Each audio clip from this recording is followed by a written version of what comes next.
Let's go to this piece of tape. This is I got a couple of pieces of tape. First of all, here's Eric the Midget. Oh, here he is on the phone, too. Hey, Eric, this sounds like a shakedown to Johnny, as far as I'm concerned, for a Christmas gift. Am I right? No, if you listen to the damn message... I'm going to play it now. Hold on. Here's Eric the Midget talking to Johnny on his answering machine about why he hates Christmas, but somehow it sounds to me like he's begging for a new BlackBerry. Check it out. Hey, Johnny, I was thinking that you possibly had a couple minutes to talk, but I guess not. Just sitting here trying to go over things about, Christmas, people wanting me to buy this and that for them. By the time everything's been bought, I'll just go to them and be fucking broke. Makes me hate Christmas. I don't know why everybody expects me to spend my money. Makes me really hate Christmas. One thing that would be nice is getting the new Verizon BlackBerry storm phone from somebody for Christmas. It's like over $400, but it definitely would be nice to get that as a Christmas present. It's over $400 without the contract, that is. And since I'm already a contracted Verizon customer, I don't need that part. So, all right, just thought you'd be available to talk. Hope to hear back from you soon. Bye. Yeah, that's a solicitation. Yeah. You're such a weasel. You are a bunch of deaf-ass wipes. Where did you not say you want him to get you a BlackBerry? Hey, let him talk. Up for a minute. Yeah, what did you say, Eric? Do you hear the key word, somebody? Yeah, well, you're talking to Johnny. In particular? Yeah, but Eric, come on. You're telling Johnny that. You want him to get it for you. I mean, what is he supposed to think? Eric, stop it. We're not deaf. Somebody. Oh, yes, you are. Eric, listen to me. Admit for once. You want Johnny to buy you a new BlackBerry. I'm not admitting. Why would you leave that? First of all, you want somebody to buy you the new... You're talking to Johnny on his private answering machine. Who else is going to hear that message? Well, what? You don't think I've suggested that to other people as well? You're trying to get it from everybody. Right. We're saying you're just soliciting gifts. And then you're like, somebody doesn't have to get me a contract. Somebody. You're talking to Johnny. I mean, it's crazy. Meanwhile, you're saying how you hate spending all your money on others. Yeah, I mean, some Christmas spirit. You want everyone to buy you gifts, and you don't want to buy anyone a gift. Once again, Eric, you've slammed the door in the face of decency. Yeah, come on, where's this sack of shit? Now I'm believing that name, and I used to say you shouldn't call yourself that. Eric, the piece of crap. You're right. All right, you don't have to beat yourself up. Eric, the idiot. Man, he is hard on himself. Johnny, you going to give him a BlackBerry? Howard, I'm so confused by that message. I wasn't even sure what I heard. It woke me up. Right. I was listening, and I felt like we were in one place, and all of a sudden I was in a whole other place. I don't know. Fuck, no. No BlackBerry. I called him to embarrass him, actually. Good. Because I spoke with Rich from the Bunny Ranch, and Rich told me that when those girls were walking to his room, he said it looked like the Death March to us, which Howard. Wow. They were walking real slow, and they had those faces. He said all they needed was shaved heads. He said he could have filmed, Oh, God, that must be awful. Eric, are you going back to the Bunny Ranch this weekend? Can I talk about that? Yeah. It's very clear. I got an email from somebody who works at the Bunny Ranch. Eric is clearly worn out his welcome. Oh, let me hear. Well, the guy talks about how he brought a girl to where Eric was, to the house, to blow him, and Eric got mad at him, But here's the big story. Why was Eric mad at the guy? Yeah, why would he get mad because the girl is coming to do him a favor? Well, While boarding the plane, Eric text messaged me and said, we cannot come over to see him because he doesn't know us well enough. Also, it looks like Eric has banned his handler from getting sex of any kind, even if he pays for it at the Bunny Ranch, because Eric doesn't want to be with anyone that's been with this handler. Eric, what's up with that? Scumbag. That's fucked up. Hasn't your Why don't you want don't you want your handler to get laid? You'd think you'd want that guy to be happy. He don't want to share with the fucking handler. He doesn't want to share with anybody. Eric, is that true or not?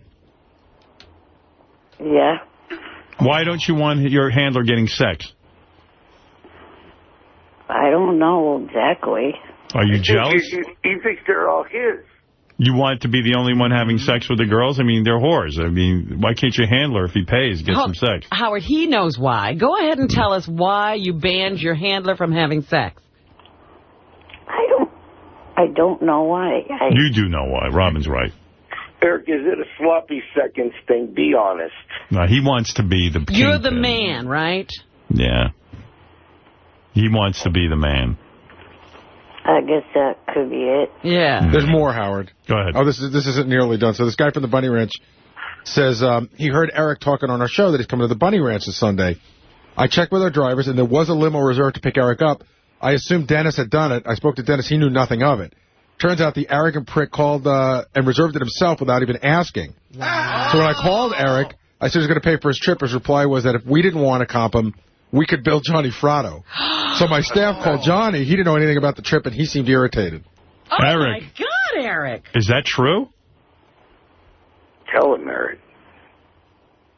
I never even heard a fucking word about it. Wait, Eric. One fucking word. Hold on, Johnny.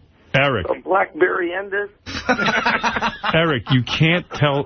you told the Bunny Ranch that they could bill Johnny Fratto?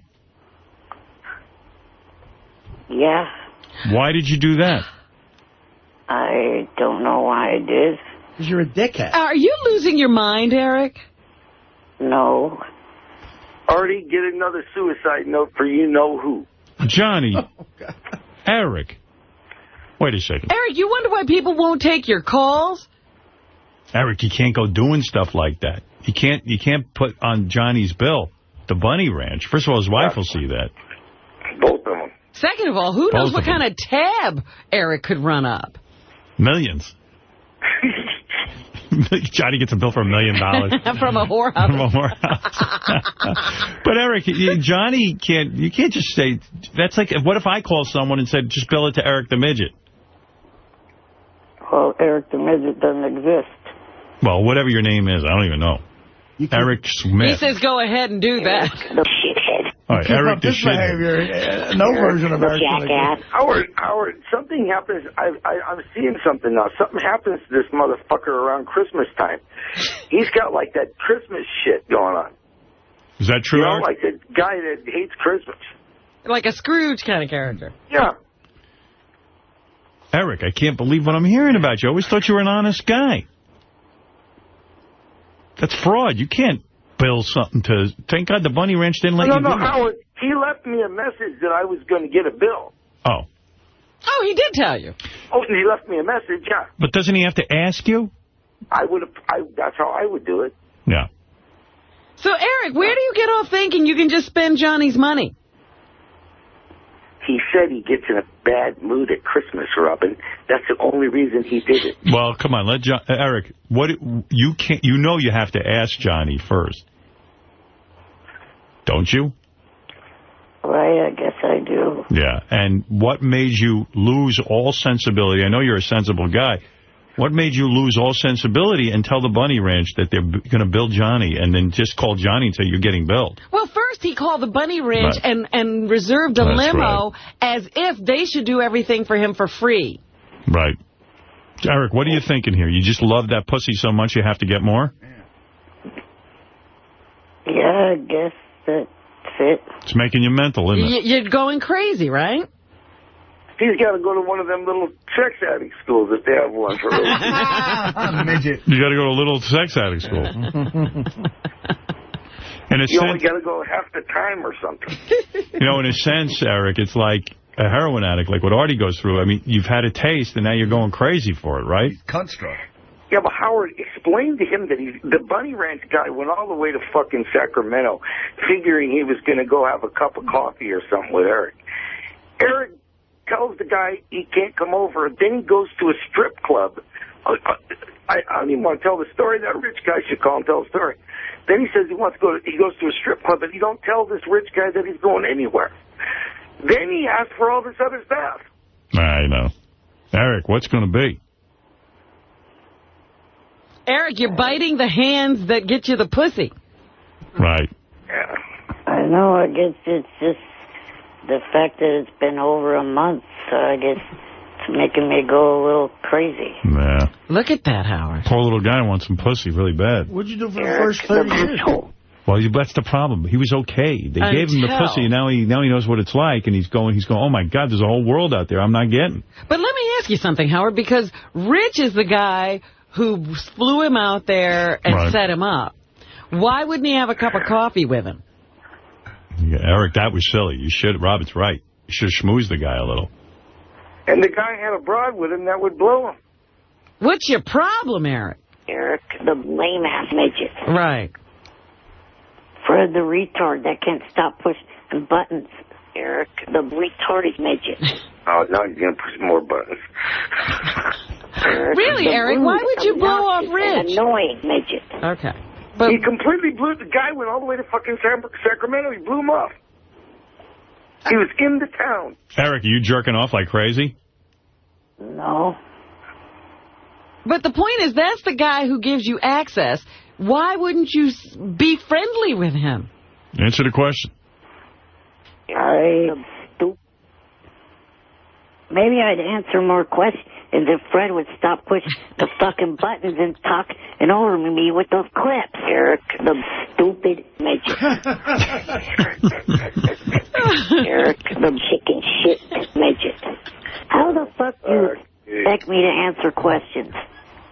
You got a point there. Loudmouth midget. Actually, we don't. We're just going to keep doing that. No, but Eric, I am so shocked. I have to tell you, for the first time you shocked me. He's made every wrong move. You're making a lot of wrong moves. Hey, if that rich guy calls you guys, you got to pick up the phone because I'm telling you, you got to hear this guy's story.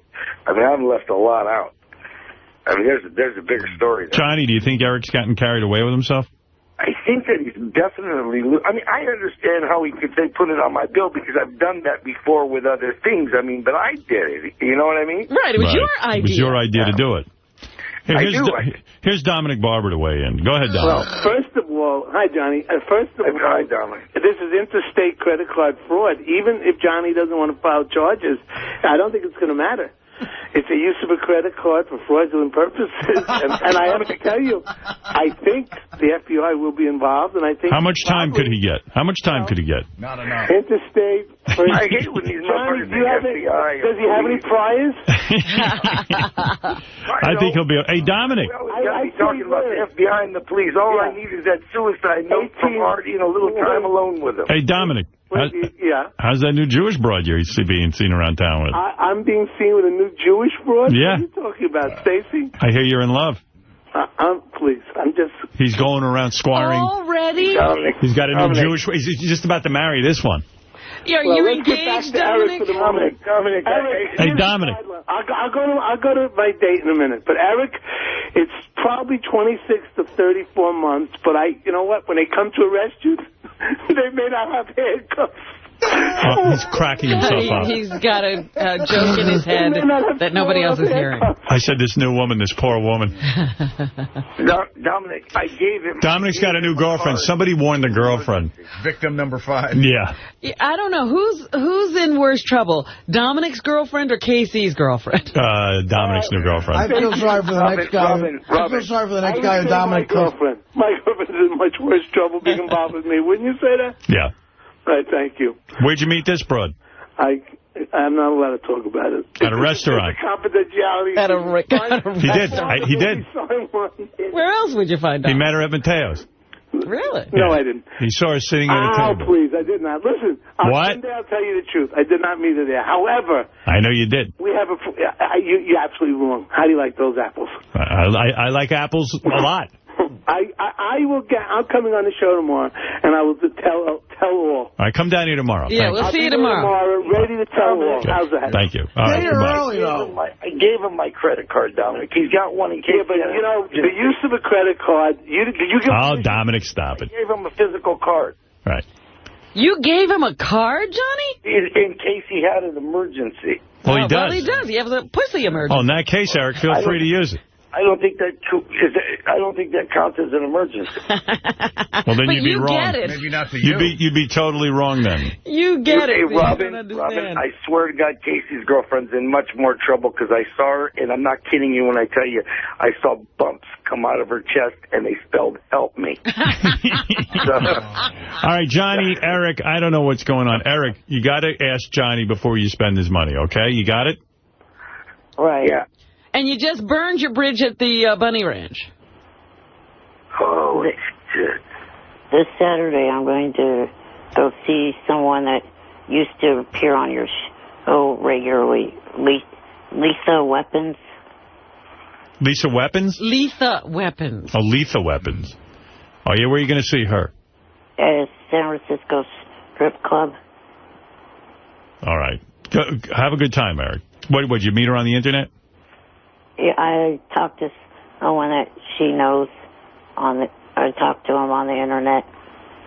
Say hi to her. You think you'll be getting some action? I don't know if I will, but I'll say hi for you. And please say hi to Lethal Weapons for me. Johnny, thank you. Eric, thank you. Hey, before I go, Howard, you got to make sure you don't get Beth pregnant. I will. Howard, it is fucking tough. I mean, now that 6-year-old was tough, this baby shit is fucked all the way up. No kidding. Oh, God damn. I know. You're too old. You're too old to be having kids. I don't know what you do. I can't do. I get dizzy when I hold the fucking kid. The Bible says I'm afraid I'm going to fall down. There's a time to reap, a time to sow. Johnny, you had it made. What are you doing? You had a hot wife. Yeah, all of that. You're busy with the babies and lots of leisure time. Yeah, I'm walking the one fucker to school, and then the other one's home crying, and we're switching back and forth. I've held him about 5 times tonight. She's got him now. He don't want to go to sleep. This fucker stays up all night. Yeah, they're torturing you, these kids. They are. I don't know what you did. Why did you have to have a second one? Howard, I want to know. I need some therapy. Why did I do that? Why did you do it? It was absolutely perfect. The other one was getting to the age, where you go to bed, you could talk to him. This fucking guy, he can't even see nothing. He don't know nothing. Of course. These guys, especially a guy like Johnny, he's already, this is his, what is it, your second marriage, right? Yeah. Yeah. He's got a young wife, gorgeous, and he's got a great lifestyle. No pressure. All right, the young wife wanted a baby. I don't even know why he did that, but okay, he has this 6-year-old now. Fine. He was in the clear. In other words, this one will be starting school. He'll have some free time. Oh, one is in school. The one's in first grade. I know. But that's what we're saying. You were free. You were getting free. And now to have a baby 6 years apart. And he already has grown children. Yeah. And now his wife's going to be tied up with this kid. He's not going to be getting laid. His wife's going to turn into a mother. It's enough already. You're too old for that. How old are you now? 54. Yeah. Well, good luck to you. Unfucking believe. And they got the grandkid. Now they're bringing the fucking grandkid over here, and the goddamn the nephew is younger than the grandkid. You might as well open a daycare center. I was thinking about it. You know when you're going to be free again? When you're 72. Oh. No. Yeah, you'll be free again. Your kids will be out of the house. Have a party. All right, thank you. Be careful. All right, be careful. Party the suicide note. Get it ready, and not for me. Well, who gets it. I have a few different versions. I'll let you know. Yeah. Eric, pace yourself, okay? Right. All right. And fuck yourself. The beauty of Eric is he has no idea when he's burning a bridge. Eric, the shithead. Oh, here's the guy from the Bunny Ranch. Oh, no, I got to hear this. Hey, Rich. Hey, Howard, how are you? So Eric's hocking you to come back to the Bunny Ranch, huh? Look, this little fucker. I'm listening to your show yesterday, and I hear, oh, Eric's coming to the Bunny Ranch. Right. I thought, well, that's interesting. The son of a bitch invited himself. I checked with our limo people, and, yeah, he's on the board to be picked up in my stretch, so I figured Dennis ordered it, right? I talked to Dennis. Dennis hadn't heard anything about it. So I finally tracked down the person who took the call. He called himself and put in for this limo to come pick him up. A limo, no less. Oh, yeah, stretch limo, Howard. Eric, what is going on? Who's paying for that limo? Well, very good question, Johnny, because I called Eric and I asked him the very question, and he says to me, well, can you comp me? I said, I don't know, Eric, probably not. He said, well, just send the bill to Johnny Fratto. And Rich, why would you comp Eric when Eric won't even have a cup of coffee with you? Yeah, it really did kind of hurt my feelings, Robin, because I flew all the way to Sacramento. I figured, we could break bread or have a cup of coffee. And since I had him in my home, I took care of the little bastard. And then I fly all the way to Sacramento just to say hello to kind of, continue the friendship. And he totally fucking blows me off. Now he tells me that he's stuck in the house and I can't come over there. There's all sorts of excuses. The next day I get a call from a stripper in Sacramento. He'd been out to an all-nude strip club all night, and she wanted to know if he really needed to audition her before she could come work here at the Bunny Ranch. Oh! He can fuck himself. Hey, Eric, just why not hang out with the guy who's going to give you free comps? Rich gets you to the Bunny Ranch for free. Why in God's name didn't you hang with him? I don't know. You do know. What happened? I know. What do you know? I think Eric don't want the roommate to get nothing. I think he's trying to keep the roommate from the broads. Is that true, Eric? Because he doesn't want to follow him or to have him, he doesn't want to share with the roommate. He don't want him to have the same experiences. Howard, let's call a spade a spade. The reason he's getting all of this stuff is basically because I know who he is from your show. Right. We point that out to him all the time. He's like, he's incredulous. Exactly. So he's getting all this stuff, and now he acts like he's King Stud, and he doesn't need anybody. Well, let me tell you something. I've seen pictures of the Baton Death March, and I've seen some of the horrible images of prisoners in Auschwitz, and that's what the girls look like when they're walking down the hall to go see this kid. How do you get the girls to have sex with him then? You can command them to have sex with him? Well, the girls will do pretty much whatever's necessary for marketing or for goodwill for us and so forth. And you know what? If you kind of. But Rich, let me ask you something. It is Christmas. Is there a chance that Eric can get back to the Bunny Ranch in some way? No. Say it there, Rich. And Rich, I don't know if you're 100% right. The girls do text Eric, and they say they love him. Right. That's probably some guy at the Bunny Ranch answering texts. Right, okay. Eric, don't those girls say they love you? Oh, I said they miss me. Right. All right, two things, Howard. If Robin says no, fuck no, never. But Carrie actually kind of liked him. She did. Because she thought he was sweet, and then he killed her. Right. Yeah, Eric, did you hear that? Yeah. That's the one he threw out of the boat. Right, he took Holly over Cherry. Motherfucker. Robin, it was Haley, not Holly. Whatever. I'm not getting it. I shouldn't remember her name. Yeah, Robin's not. Well, you know what? In the Christmas spirit, I think Eric should get to go back one more time. I don't think so. You know? Look, he disrespected Rich. As long as I'm not paying, he could go. But he disrespected Rich completely. I think Eric should be allowed to go and be allowed to use Johnny's credit carte blanche. Really? Wow, you're a good guy. That's how generous I am. That's you're a really good guy. Yeah. Dennis Hoff paid for all this stuff at the end of the day. Did he ever say thank you, Dennis? Did you ever say thank you to Dennis Hoff, Eric? I believe I did. No. I don't think so. I never heard it. Did he ever say thank you, Howard and Robin? Oh, no. Never. And what about I think he's got fucking cash.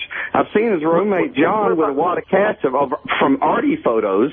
Did he ever say thank you, Artie? No. Of course not. Hey, what about Sack of shit. I'm the one who picks up with the most shit. I know, Johnny. He told me to send Johnny the bill. All right, guys. You know, some lady from Howard, I'm going to tell you something. Tell all your viewers out there, you never want to owe the Bunny Ranch any money, because the woman called me from their office, and she was fucking firm about collecting the money. I had to really go crazy to explain to her, I don't even know what you're talking about. You don't want to owe whorehouses money. Well, Eric, I'm going to explain to you once and for all. When you have people who are doing nice things for you, you must say thank you and really be gracious. Number two, Johnny's credit card can't be used unless in an emergency, and this is not an emergency. It would be like a flat tire would be an emergency. Number three, I mean, Eric, look, if you want, you got Rich on the phone. If you want to beg him for a trip to the Bunny Ranch, go ahead. It's up to Rich. Can I please have another trip up to the Bunny Ranch? No. Bye, Eric. It's really up to Rich. Well, Howard, I can't even make that decision today. I'm livid. All right. Oh, what a that's a professional, nice thing he's doing, Eric. He's choosing to calm down first. All right, Rich. Eric, there's your answer. It's not a no, but it's going to take him some time to think about it, okay? Eric, the stupid midget. All right, Eric? Hey, well, fuck you, Eric. Love you, Howard, Robin, Artie, Fred, Benji. All right. Thanks, Rich. All right, Rich. And Johnny, thank you. And Eric, thank you. And Eric, I actually, in the Christmas spirit, I'm hoping the Bunny Ranch does let you back. And that you get a BlackBerry. Yeah. And you guys be fucking kids. And I hope Johnny gets you. I hope Johnny stops being cheap and gets you a BlackBerry. And pays for Verizon, too. And anything else I can charge. He doesn't need Verizon. He's already a member or something. All right, Johnny, Rich, and Eric, thank you very much, okay? Okay, Howard. Howard. Yes. Before you let me go, last night, speaking of my store, I kind of had an interesting customer call. I was talking to Jimmy Kimmel's cousin, Ivy. His cousin Sal bought her and another guy a photo and a call. All right. We'll see you later. All right, thank you, Eric. All right, bye-bye. Well, use some of that money. Is he crying? Goodbye, guys. He is a terror. Eric, thank you. The level of ingratitude amazes me. I think Eric's going to end up back at the Bunny Ranch. I do. No. I'm writing a letter. All right, Eric, thanks. All right, bye. Bye.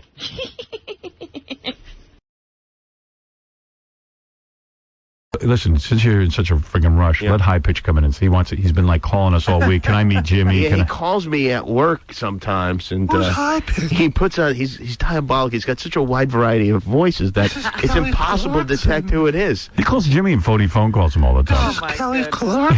Why does he have his shirt off? Because he's in love with you. Why do you have your shirt off? To say, hi, Jimmy. Why do you have your shirt off? Seriously. To say, hi, Jimmy. Oh, all right. Oh, are you in love with Jimmy? Yeah. Show Jimmy your new tattoos. You got to see this. Yeah, I've heard you talking about these. A true player, right? Only God can judge me. Only What? God can judge you. Yeah. Well, guess what? I think he has. Get in line. Hey, have you ever seen High Pitch when people put fish in his face? Like Yeah, he he does. He's leaving. Oh, my All you had goodness. to do was say it. He's Oh, my God. I think he just hit somebody. Wow. High Pitch right out of here. No, he's not letting anybody in. He's in. He's not letting anyone in the studio. Oh, you mean he's holding the door? Yeah. Oh, no. I knew this would happen. It's going to be like assault on Precinct 13. Oh, no. Get out. Oh, no. They're chasing him with fish. Oh, that's funny. Oh, my God. Oh, boy. Is he going nuts? He hates fish. Yeah. Wow. Come on.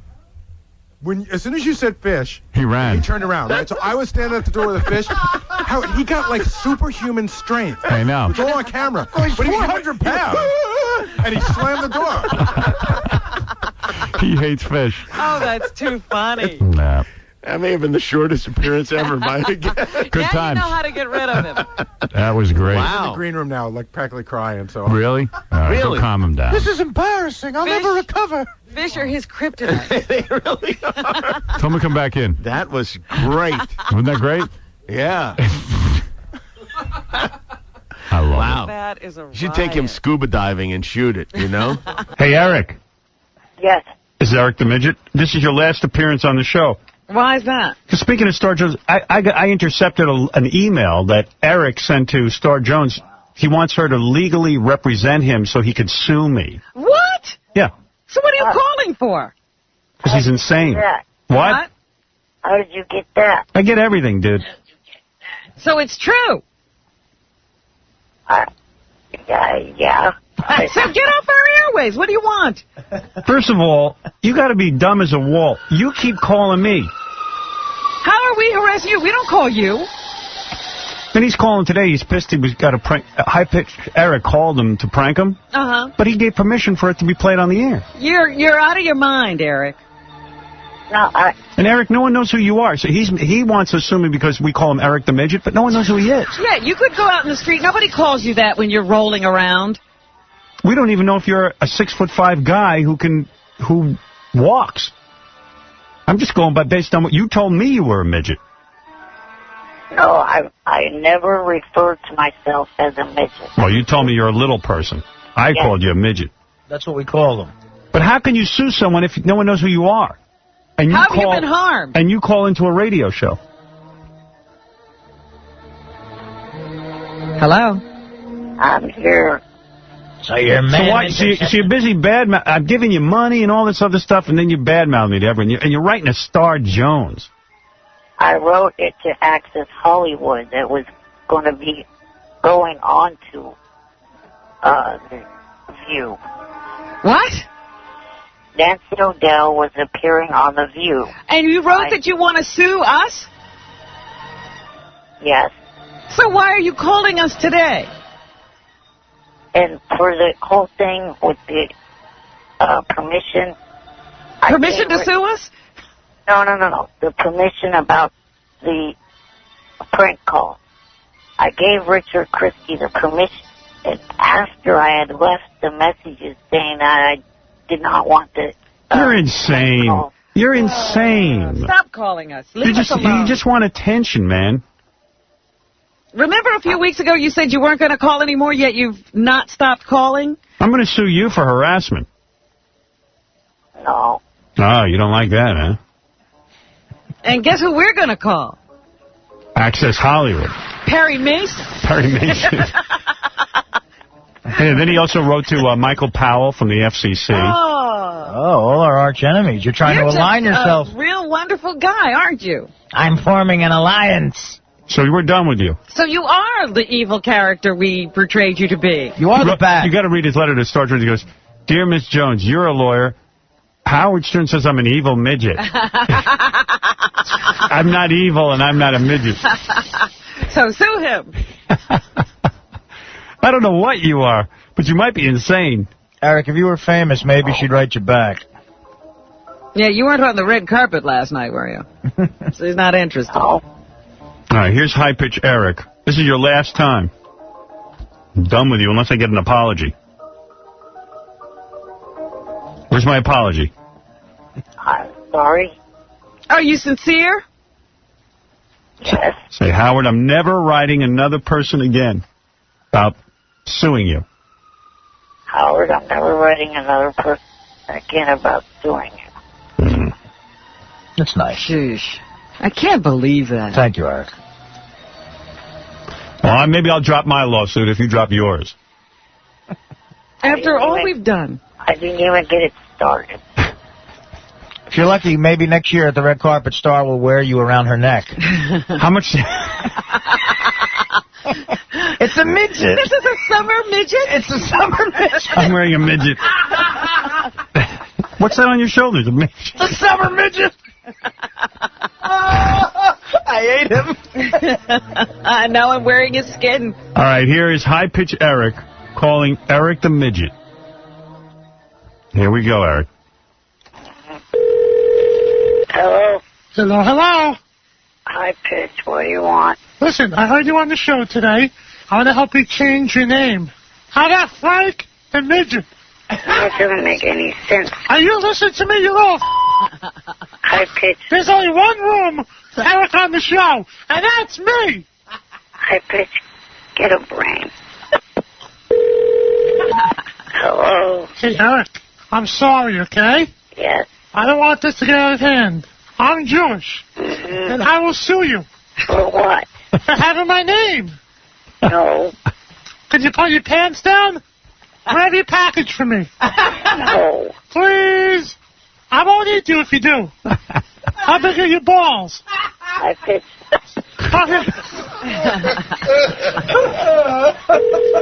This gets funnier. Hello? Hey, Eric, listen, I'm sorry. I'm only joking with you. Let's talk about the football pool. Yeah. Okay. What are you wearing? Leave me alone. I bet your little hand makes my look huge. I pitch. Leave me. Speak up, you little Sorry, don't hang up. Don't hang up. I'm only kidding. I'm only joking. Talk dirty to me, please. Hell no. Please. I'll give you $5. Just say I love bitch. Hell no. I'll give you $10. I pitch. Unlike you, I don't have a gay bone in my body. So leave me the alone. You fat, annoying ass. I'm going to drop your pants and spit on it. Oh, yeah! Walk, walk, walk, walk, walk, walk, walk, walk, walk. High pitch. Listen to me carefully. I love the taste of midget balls. High pitch. And how big is your... I am not answering that. I'm small, too, in the pants. Can we talk about this? No. Great, huh? Wow. That's awesome. That's like your greatest performance ever, Eric. I hate you, high pitch. I love. We gotta take that. You're fat, annoying. Hey, yeah, that was great when you yelled back at him, Eric. Thank you. You're fat. Here's a good one. Hello. Hello. This is Kelly Clarkson. Is this Eric the Midget? This is not Kelly Clarkson. This is more than likely high pitched, isn't it? No. Who's high pitch? This is Kelly Clarkson. I think you're very cute. High pitch, give it up. I know it's you. A moment like this, some people wait a lifetime. Hello? Hey, how are you? It's KC. Okay. Hey, you won in on the football pool? Nice. Hey, Eric, what's up with the Oakland A's this weekend? They won yesterday. How many touchdowns did the A's make? No, they're not. Come on, it's KC here. Nice. How many of those midget fingers can you fit in my... None, because I wouldn't try. Come on, I got a lollipop for you. I don't give a I got taffies for you, too.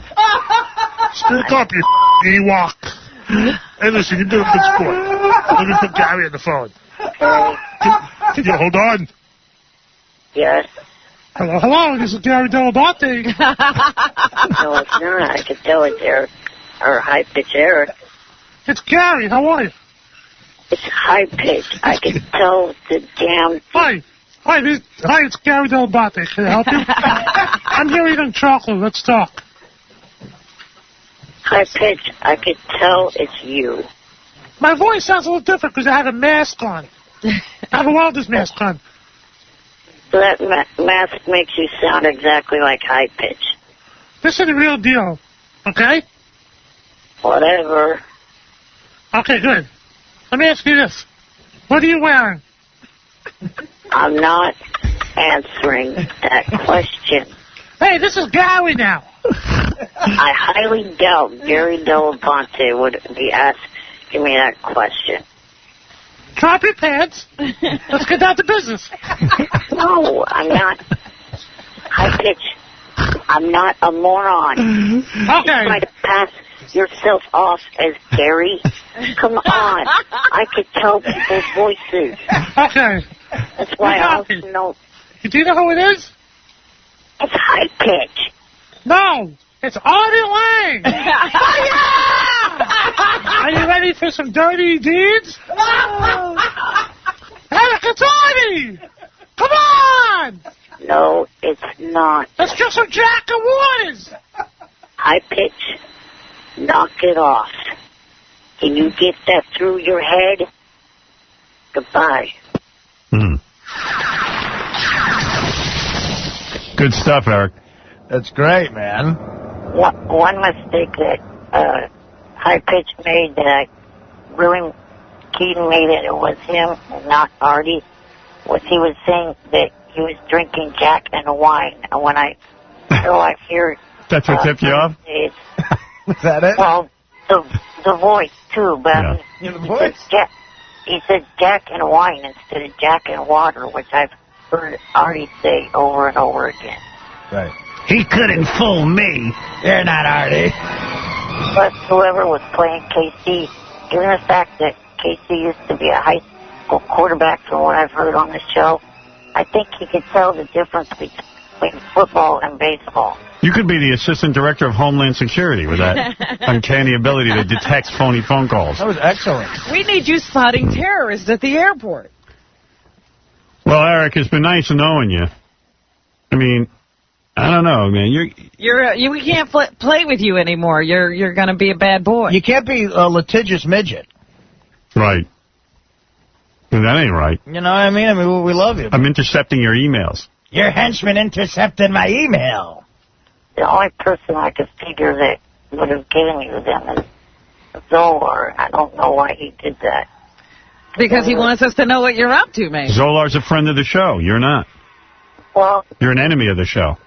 You call in, you enjoy the show, you're part of the show. You take our prizes. And then right away you're writing Star Jones to represent you in a legal case. You're even begging to be a part of the football pool. It's hard to believe that Zolar... you want to sue us. It's hard to believe that Zolar would deceive you. You're evil.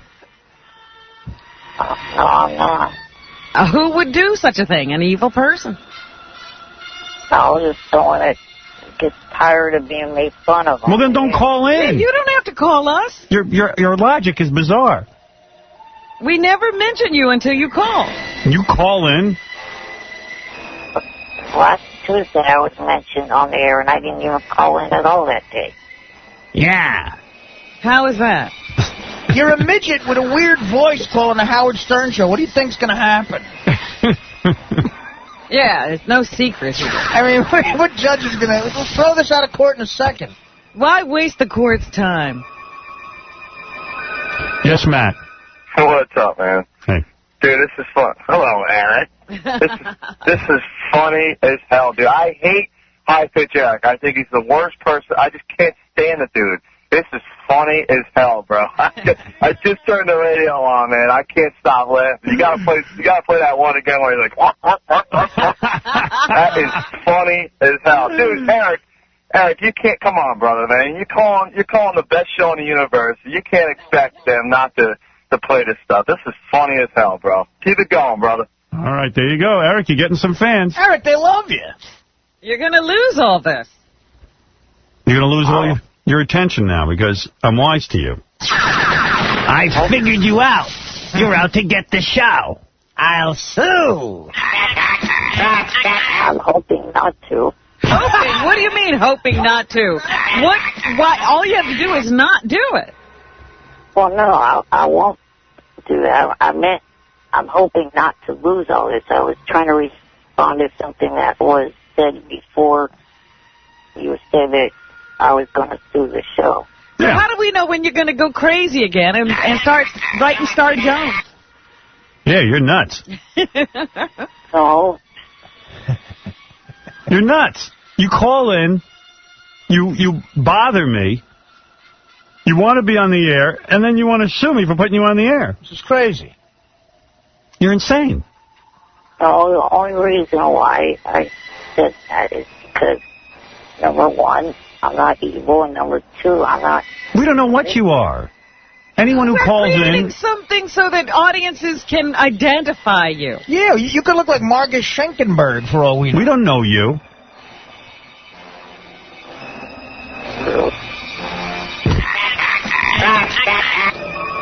All right, I gotta go.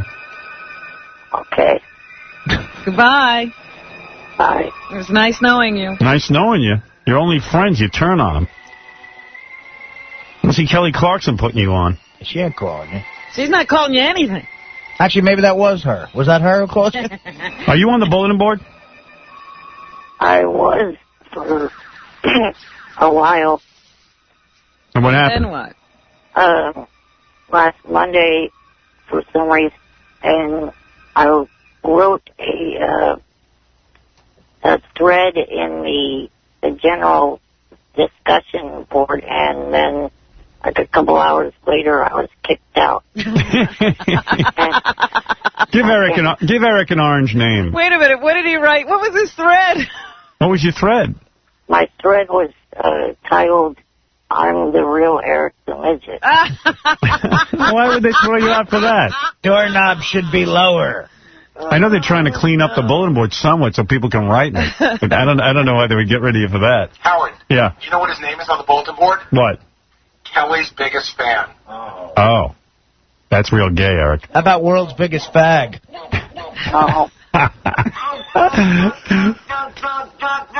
You want an orange name? Yeah. Yes. He wants everything. He wants it. I want it all. I want an orange name. Immediately. Would you like Eric the Evil Midget as your orange name? No. Eric the Kelly loving fruit. What do you want for your orange name? Eric the Midget. Because that's how people know you. All right? Thor and I came up with the nickname Eric Wheels Lynch. What? Wheels, as in, like I'm in a wheelchair. Eric Wheels? Yes. Eric Wheels? How about Eric the Litigious Dwarf?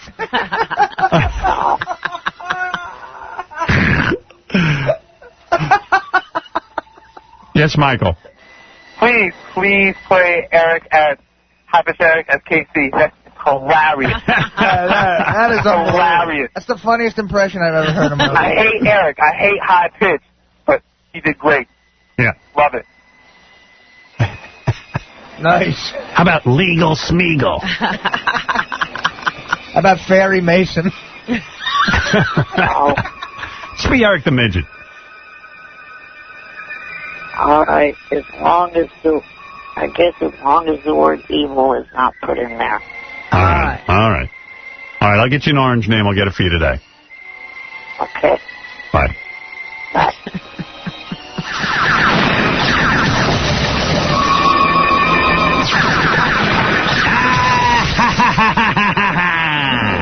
I'll be back. It's the bat from wrestling. All right, we'll be back right after these words. We show Cops, but I never get to see it anymore. I don't know when it's on. Me neither. Well, on Saturday night, but I never see it. I'm saying me neither. I used to love it. I watched it all the time when it first came on, but I sort of got burnt out on it.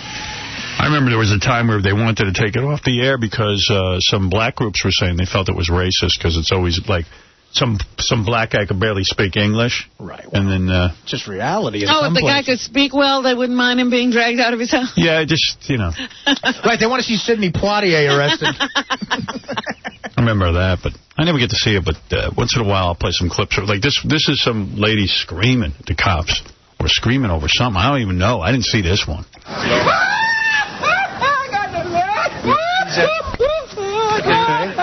I think she was upset somebody got shot, or I don't know what it was. What's that?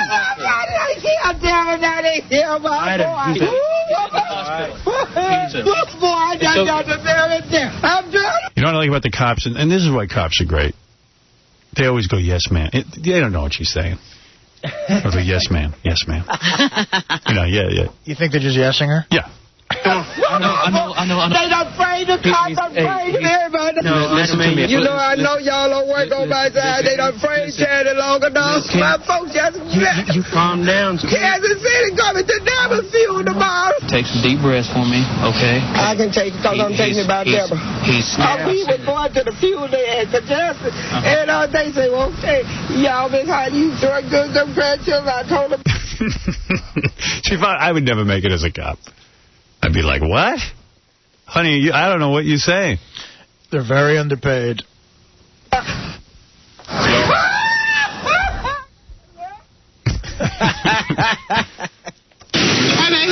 just getting done working?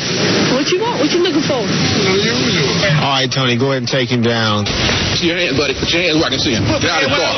Get out of the car. Get out of the car. What I done did? Car. Let's go.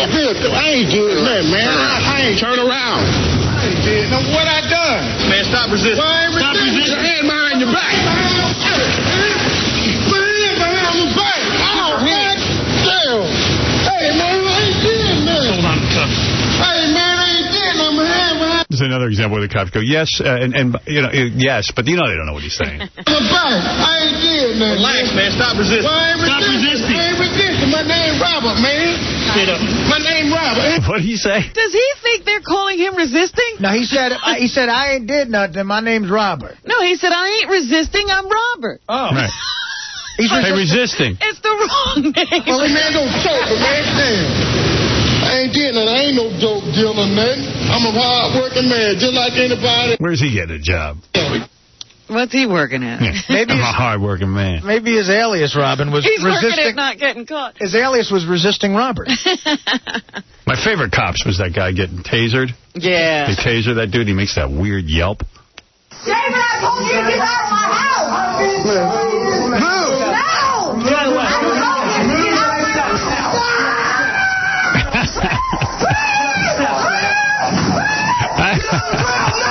You want the same?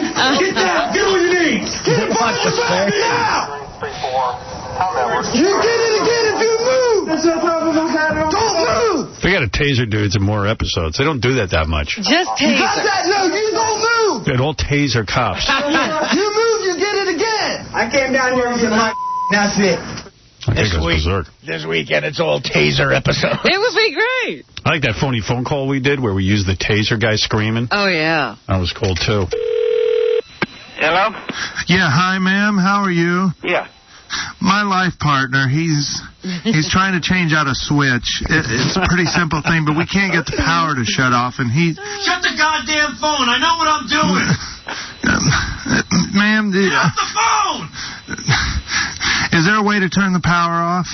Go to the main, where the main panel is? Yeah, we got the fuse panel? Yeah.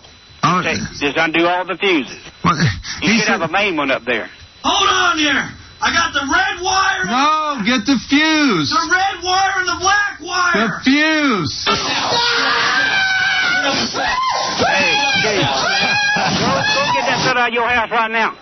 Excuse me? Go get that fella out of your house right now. He's my life partner. He lives here. I know, but get him out there and call you somebody to fix that thing if we get hurt. Excuse me? Call someone before somebody gets hurt. Well, he doesn't think he needs that. He's one of those tough guys. Well, he ain't too damn tough. He's hollering. I'm okay. Hold on. I got... Go pull down until that guy get off before he gets hurt. He gonna get hurt and then he gonna sue you.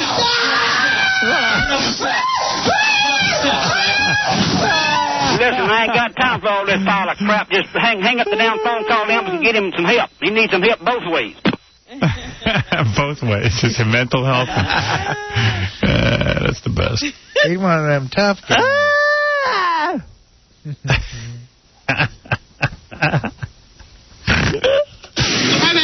You just getting done working?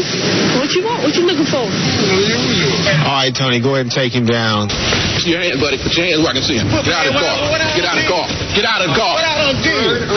Car. Let's go. I ain't did nothing, man. I ain't Turn around. I ain't did nothing. What I done? Man, stop resisting. What I done. I'm a hardworking businessman. He didn't do anything that bad. This is where prostitution should be legal. Guy's just trying to get a little, you know. I know. Look at that guy. He just wants to get laid. Well, that's what he said. He goes, you know, the usual. And all of a sudden he's getting arrested. Yeah. Yeah, I don't go down with that law. Yeah, come on. Poor guy wants to get laid. David, I told you to get out of my house. Move. No. Get away. I told you to get out of my house. Get on the ground now! Get on the ground now! You want the same? Get down! Get on your knees! Get him! Wow. You say you don't want prostitution, but what if it was do. in your neighborhood? I mean, you do want prostitution, but what if it was in your neighborhood? It is in my neighborhood. I'd go finally. Where? It's all over the place. I see hookers walking around. It's in this neighborhood, I'm not talking Robin. about just street hookers. I'm talking about somebody having a bordello right next door to you. No, I wouldn't want that. They zone that stuff like they got scores. Robin, there's a bordello. It's a 10-minute walk from here. You want to go? And it always has the street tied up. No offense. It ain't 10 minutes. It's about a minute. Yeah, right. That's why you can't get in and out of here. Because it's illegal. They do it in apartment buildings. But if it was legal, could zone it.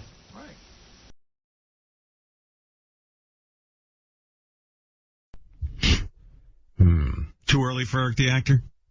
Never. I don't think so. Looks like he's got an interesting agenda. I'm kind of sucked in here. Yes. Eric the Actor needs help convincing Johnny Fratto to drop Jeff the Drunk. That's pretty good. All right, you sucked me in, Eric. What's going on? Well, I'm getting sick of Johnny not doing stuff for me and getting all the attention to Jeff. And all Jeff got is this one movie role. And I need help with a lot more than just one thing. Jeff's like the new girlfriend, you know, Eric? It's like you were giving him like so much hell that I think all of a sudden he sees Jeff as his future. Even though you're right, you're probably the more in-demand actor. But, you know, Johnny's probably teaching you a lesson in a way. He's trying to say, hey, Eric, you better get your shit together or else I'm going off with Jeff completely. I think you're in a classic case of sibling rivalry. Whack pack rivalry. Yeah, we call it whack pack rivalry. In fact, we've been calling it since Robin came up with it 3 seconds ago. It's called whack pack rivalry, where like the two of you are just fighting over Johnny's attention. And Johnny likes it because it gets you in line all of a sudden. Now, I'm sure I'm the more in demand because there was even a news story about when Robin went to tape on Rachel Ray. She made a comment saying that she'd like to have me on her show. Yeah. Well, there's no doubt you're the most successful whack pack actor in the history of the show. There's no doubt. But I'm not in that group. Well, you know. I'm in the group of regular callers. Oh, I don't know about that. Yeah, Eric, I think you got to drop that whole pretense. I mean, you're a whack packer. Nope. Yeah. You know, John Lieberman's here. He interviewed Jeff yesterday. You want to hear what he has to say is going on? Sure. John Lieberman with some information, Eric. Let me try and piece this all together. It's exciting.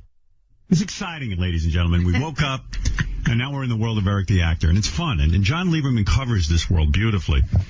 How you doing, John? Good, Howard. How you doing? Yeah, you're doing a great job. So Jeff the Drunk is outraged. I spoke to him yesterday. Jeff is outraged because he feels as if he won the act off. Yes. But now Johnny Fratto has told Jeff that he has promised Eric a role in the same film, despite the fact that Jeff won. Well, you know, that's, again, whack pack rivalry. Here, you could be gracious. Jeff did win. Jeff got his choice of roles.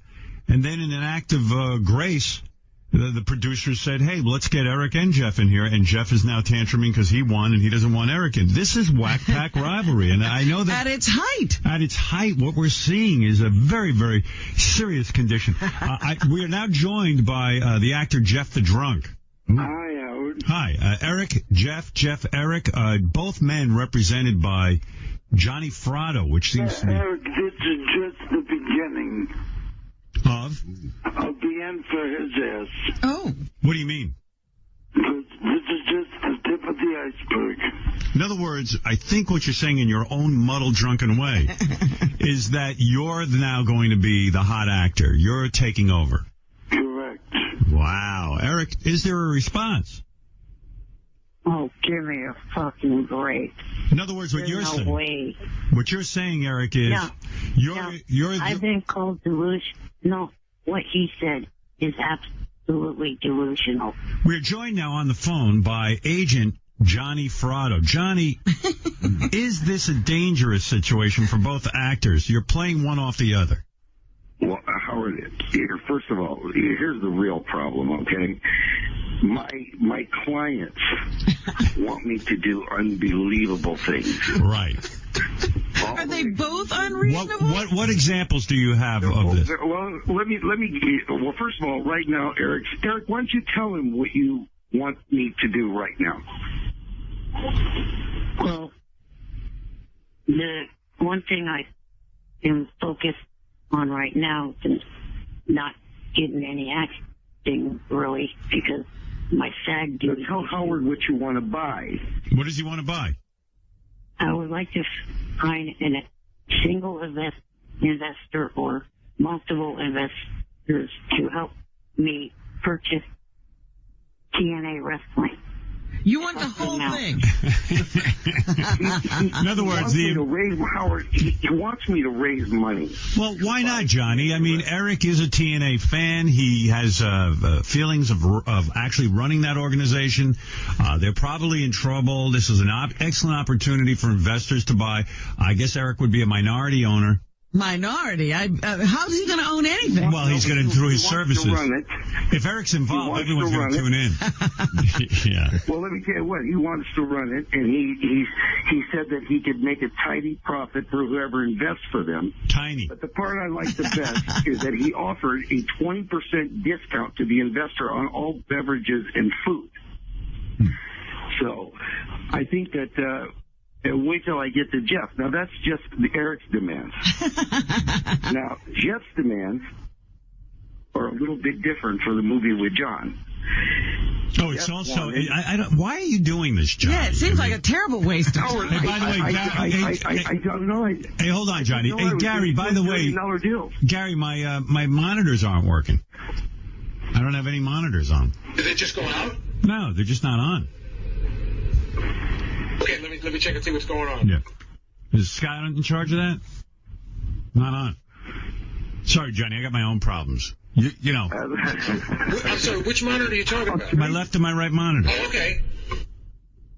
Which monitor? Come in and look. Gary was fucking coughing like a storm this morning. Oh, really? Oh, my God. And then I was thinking of having a bottle of my water, but he was positioning his head right over my, these two monitors. All right. Howard, I just 15 minutes ago, I just got threw up on by a fucking 5-year-old. Yeah, well, and he threw up like the Exorcist. My 5-year-old is his birthday today. Never mind that. I got Gary. Gary's your 5-year-old. Yeah. Gary. You don't throw up on you. All right, well, let me get out of one conversation and get into the other. I'm all over the place. Hey, all right, how much money do you need, Eric, to buy TNA? Do you have any idea? All I know is what I read yesterday, that Carter family is looking to sell, I think it was 70% of the company. What would that cost, 70% of the company? I did not see an estimated value. Okay. Well, then how are your investors supposed to just step up without knowing? That's Johnny's job, to do research and find out. Yeah, I think Eric's right about that. Eric comes up with the ideas. It's up to Johnny to get them done. I'm pretty sure we're near 100 million. Yeah, but a lot. You know what? I got to take Eric's side. Johnny, you're not thinking big here. If they have Eric as the actual president of the company, I mean, not just a figurehead, but a guy who runs things, who knows how to manage things, don't you see this company blossoming into a $1 billion? I think that if we could get Chuck Zito in the ring with Eric, I think we might do it in a day. Imagine how fast would the TNA wrestling organization be out of business? Go down. Eric, did it ever occur to you you've run nothing your entire life and have absolutely no business skills? Okay, thank you. It's easy. You think it would be easy? What, Eric? Out of respect and friendship with the current president of the company, I would still keep her in the position. And I would just take a little bit of a smart, though. That's a smart move, right? You know what I learned, Eric? I don't know if you even know this, John. Eric used to be a travel agent, how long were you a travel agent, Eric? I didn't know that. Only about a year. A year. So his whole experience in business is being a... Can you imagine? I'd like to go to Hawaii. How could he be a travel agent? He doesn't travel. Here, I'll show you how it sounded. Hi, I'd like to go to Hawaii.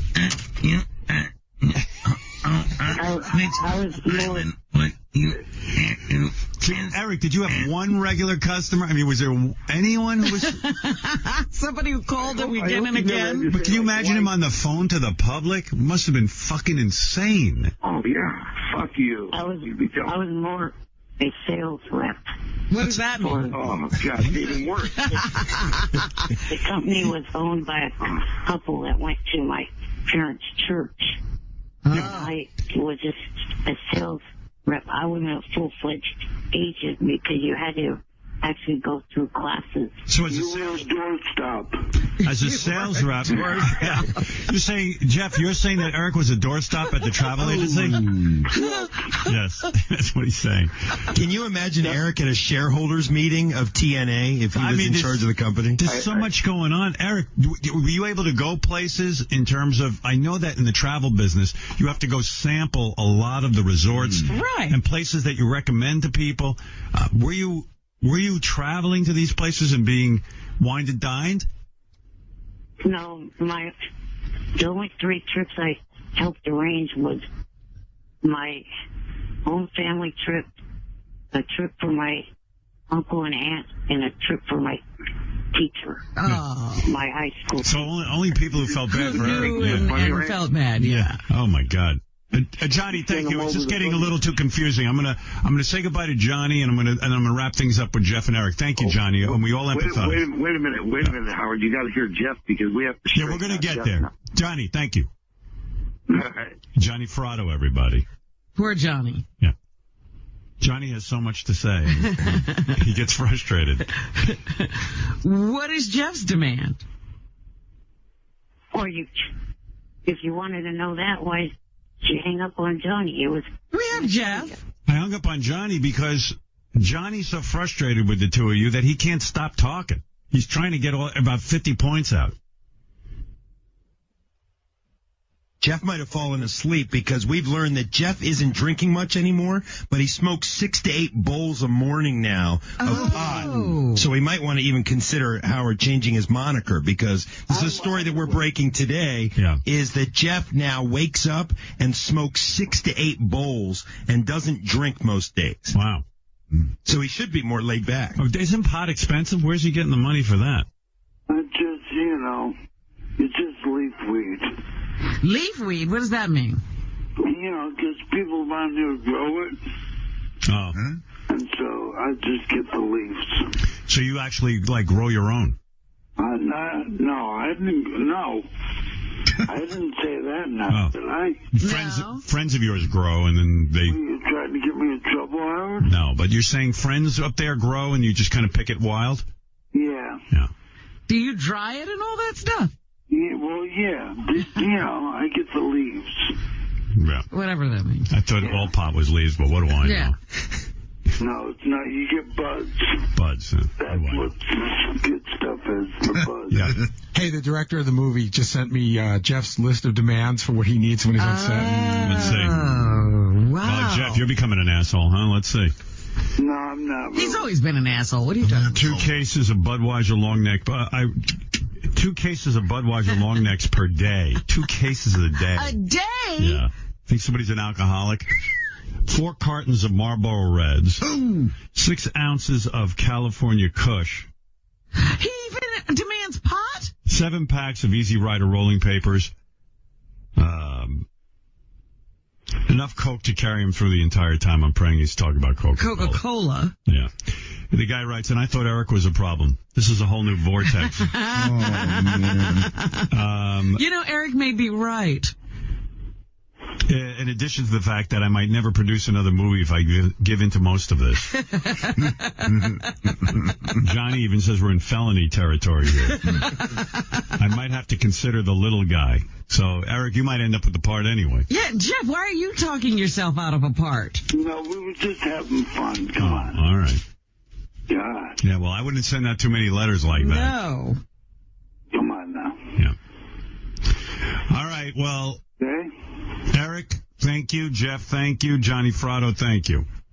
And Eric can't get in the part, so fuck you. Shut the fuck up, trailer boy.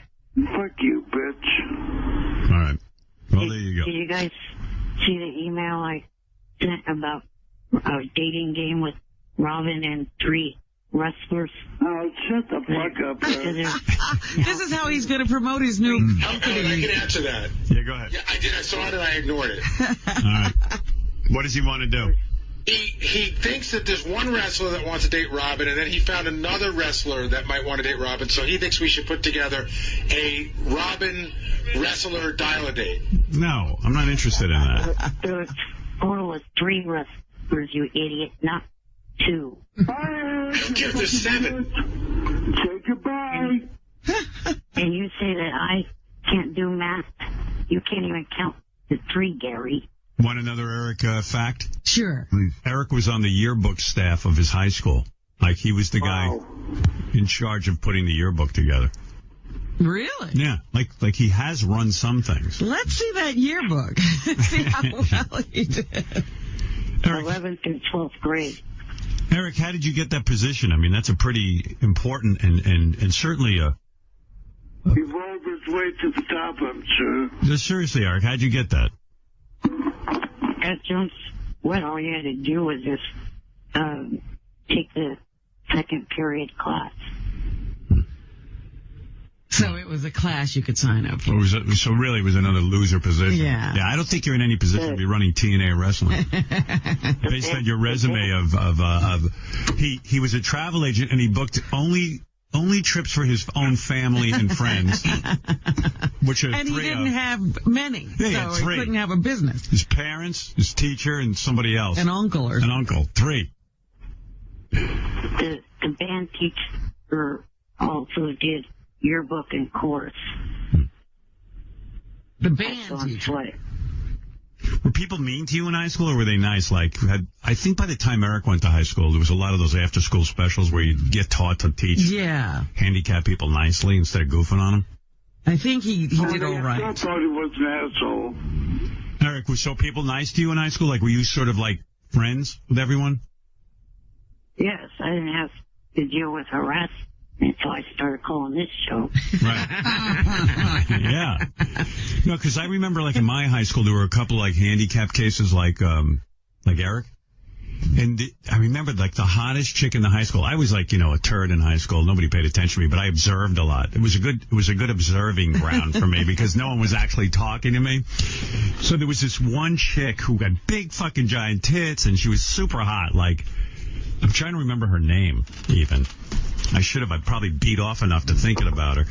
And there was a blind guy in our school, and she was always, like, his girlfriend, like, hanging out with him. And I just came back to me, like, and she was super hot. Like, you just wanted to fuck her, It was crazy hot. Like Pam Anderson hot. But she was, like, so kind to the handicapped kid. And you're like, fuck. Yeah, but she probably only wanted to hang around with the blind guy because he was the only guy who could talk to her. Yeah, right. But she was probably fucking a few, I don't know what her sex life was like, but she could have gotten anyone in the school. But, like, her hanging around with the blind guy was just crazy. Like, you were just like, oh, shit. I was going to put on a pair of shades and just fucking act like I was blind, too. Give me that white cane. Yeah. Leave me around. Ralph claims he has an idea for you. You know Ralph. Ralph, go ahead. Hey, now. Yeah. Hey, so, Eric, you should do a Kickstarter campaign to buy this TNA. And then all the listeners could buy into it, and you could raise the money quickly. I bet it would happen. It's too much work for Eric. God, wouldn't you love to see him own a company, Howard, and run it? Oh, man. Run it right into the ground. Yeah, like TNA Wrestling has like $100 million value, and then like Eric takes over a year later, it's worth like $8. $1. Right.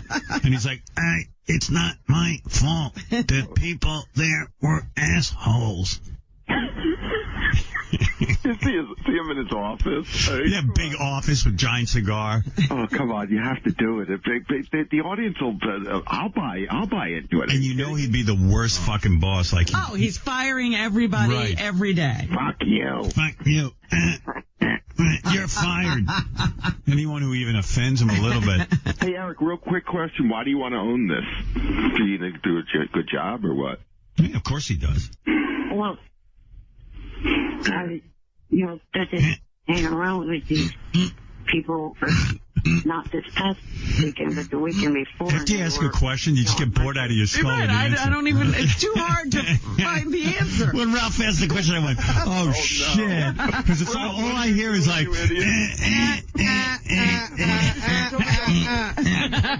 He hung out with him. It's a great answer. He hung out with him last weekend, so now he wants to buy the company. yeah, like he watches TNA wrestling now. But, he thinks big. You got to admire that.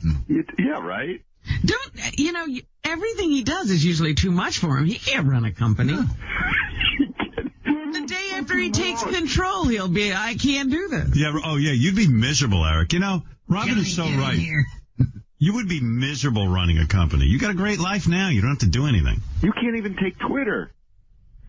Yeah, imagine the fans of TNA complaining to you. You would just fucking fall apart. Oh, I didn't realize that. Foiled again. What do you think of what I'm saying, Eric? I don't know. I mean, I just want you guys refer to me as ungrateful. I'm trying to show gratitude to a company that treated me really well. You want to buy them and ruin them? That's some gratitude. Wow. I love you. Let me ruin you. That's some gratitude. He's going to have the fans buy TNA Wrestling for him. Wow. And then he's going to wreck it. Can I be your buddy? Eric does have a point, though, because I never heard of TNA wrestling before, Eric. Yeah, but somebody must be into it. We just actually have a fucking brain in our head and understand that wrestling is a complete fake thing, and we don't give a shit about it. I understand it's fake, too. It's not even the good wrestling with Vince McMahon. It's like some other bullshit wrestling. Right. If you're someone that enjoys sports and entertainment, it's something that appeals to you. Well, Eric, when you were a travel agent, only 3 people booked plans and vacations with you, and they were all in your family. You're not equipped to run a business.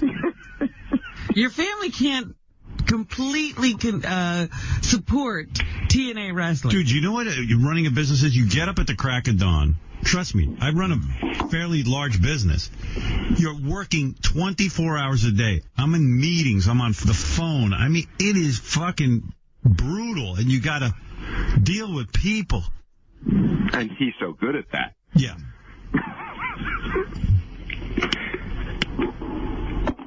You are a people person.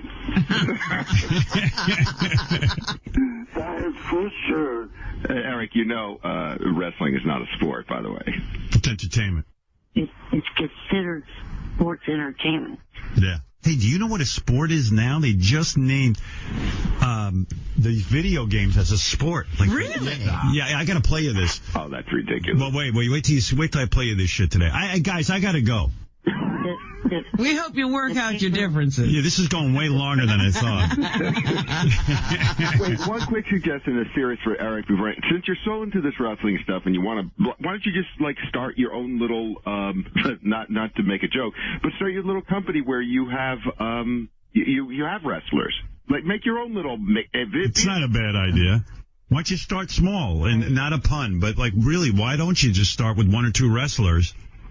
Managing have your own instead of buying a whole $100 million, investment. In fact, if you're going to buy something, why don't you buy Sirius XM? You probably can put it together. It's so funny. Yeah, first thing I do is I ban Jeff from calling. See, now that's not good for the company. Not good business. See, Eric, you don't think the big picture. Jeff's right. He doesn't think the big picture. You don't start banning people. You need to bring customers. You're very emotional about this. That you can't run a business on emotion.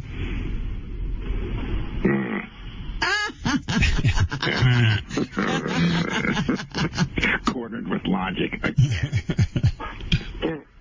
The pay-per-view I went to had 3 guys get injuries in 3 separate matches. Who gives a fuck? Hey, Eric, let me ask you this. They get injured as easily as any football player, basketball player, Hey, Eric, when you buy a company, the first thing you got to do is really figure out what it is the company needs. So let's imagine you owned, I'll indulge you here. Let's imagine tomorrow the audience buys you TNA Wrestling. What is your first actions that you would take? What are your first actions? Well, the company needs to have a little bit stronger female division, so I would hire a few more females. Oh, God. All right. So, in other words, your first act as CEO would be to get a whole bunch of hot chicks in there and see about how good they'd be at wrestling, right? Right. And you know what the second act would be? The series of lawsuits after he tries to finger all of them with his foot. Listen, that's not a bad idea, though. I mean, because then you'd have some attention. You want to be a wrestler? You better blow Mr. Happy. TNA stands for tits and ass. Right. Show me your tits. Why, you have a very lovely cunt. Why does your cunt look like a penis? By the way, I just want to know why is it called TNA and there's no chicks in it in the first place? There's chicks, but not enough. There are. But they've got, I think, only 7 at the moment. I got to tell you, Eric might be onto something. He knows their roster. I smell the value of the company going up. You know? All right, so I got to go. It's enough. They're weak in the female department. Hanging around with all of them. One of them said I was cute. Oh, God, now he wants to buy the company. Oh my God. Eric, you're amazing. I'll be your boss. Here, wait. What guy was it? One of the wrestlers thinks Eric's cute. Eric came right up to his crotch. He rolled up. All right, guys, I got to go, Eric. Hey, Jeff. All right. All right, Ralph, thank you. Thank you. Bye for now. What about you did she find cute, Eric? I don't know exactly, but... He's going to buy the company to find out. Right. She was even standing next to her boyfriend when she said it. What's, oh, she had a boyfriend. Right. He doesn't even realize that's not a good thing. Right. All right. Thanks, guys. Thank you, Jeff. Thank you, Eric. Bye. Bye. Bye. And Eric, fuck you. Shut the fuck up. Fuck off. Bye, Robin. Bye-bye. All right. You guys have fun smoking weed and looking at TNA. Just the leaves, Howard. Just the leaves. Yeah. By the way, Jeff is the one who smokes. This is I got a couple of pieces of tape. First of all, here's Eric the Midget. Oh, here he is on the phone, too. Hey, Eric, this sounds like a shakedown to Johnny, as far as I'm concerned, for a Christmas gift. Am I right? No, if you listen to the damn message... I'm going to play it now. Hold on. Here's Eric the Midget talking to Johnny on his answering machine about why he hates Christmas, but somehow it sounds to me like he's begging for a new BlackBerry. Check it out. Hey, Johnny, I was thinking that you possibly had a couple minutes to talk, but I guess not. Just sitting here trying to go over things about, Christmas, people wanting me to buy this and that for them. By the time everything's been bought, I'll just go to them and be fucking broke. Makes me hate Christmas. I don't know why everybody expects me to spend my money. Ugh, makes me really hate Christmas. One thing that would be nice is getting the new Verizon BlackBerry storm phone from somebody for Christmas. It's like over $400, but it definitely would be nice to get that as a Christmas present. It's over $400 without the contract, that is. And since I'm already a contracted Verizon customer, I don't need that part. So, all right, just thought you'd be available to talk. Hope to hear back from you soon. Bye. Yeah, that's a solicitation. Yeah. You're such a weasel. You are a bunch of deaf-ass wipes. Where did you not say you want him to get you a BlackBerry? Hey, let him talk. Up for a minute. Yeah, what did you say, Eric? Do you hear the key word? Somebody? Yeah, well, you're talking to Johnny. In particular? Yeah, but Eric, come on. You're telling Johnny that. You want him to get it for you. I mean, what is he supposed to think? Eric, stop it. We're not deaf. Somebody. Oh, yes, you are. Eric, listen to me. Admit for once. You want Johnny to buy you a new BlackBerry. I'm not admitting. Why would you leave that? First of all, you want somebody to buy you the new... You're talking to Johnny on his private answering machine. Who else is going to hear that message? Well, what? You don't think I've suggested that to other people as well? You're trying to get it from everybody. Right. We're saying you're just soliciting gifts. And then you're like, somebody doesn't have to get me a contract. Somebody. You're talking to Johnny. I mean, it's crazy. Meanwhile, you're saying how you hate spending all your money on others. Yeah, I mean, some Christmas spirit. You want everyone to buy you gifts, and you don't want to buy anyone a gift. Once again, Eric, you've slammed the door in the face of decency.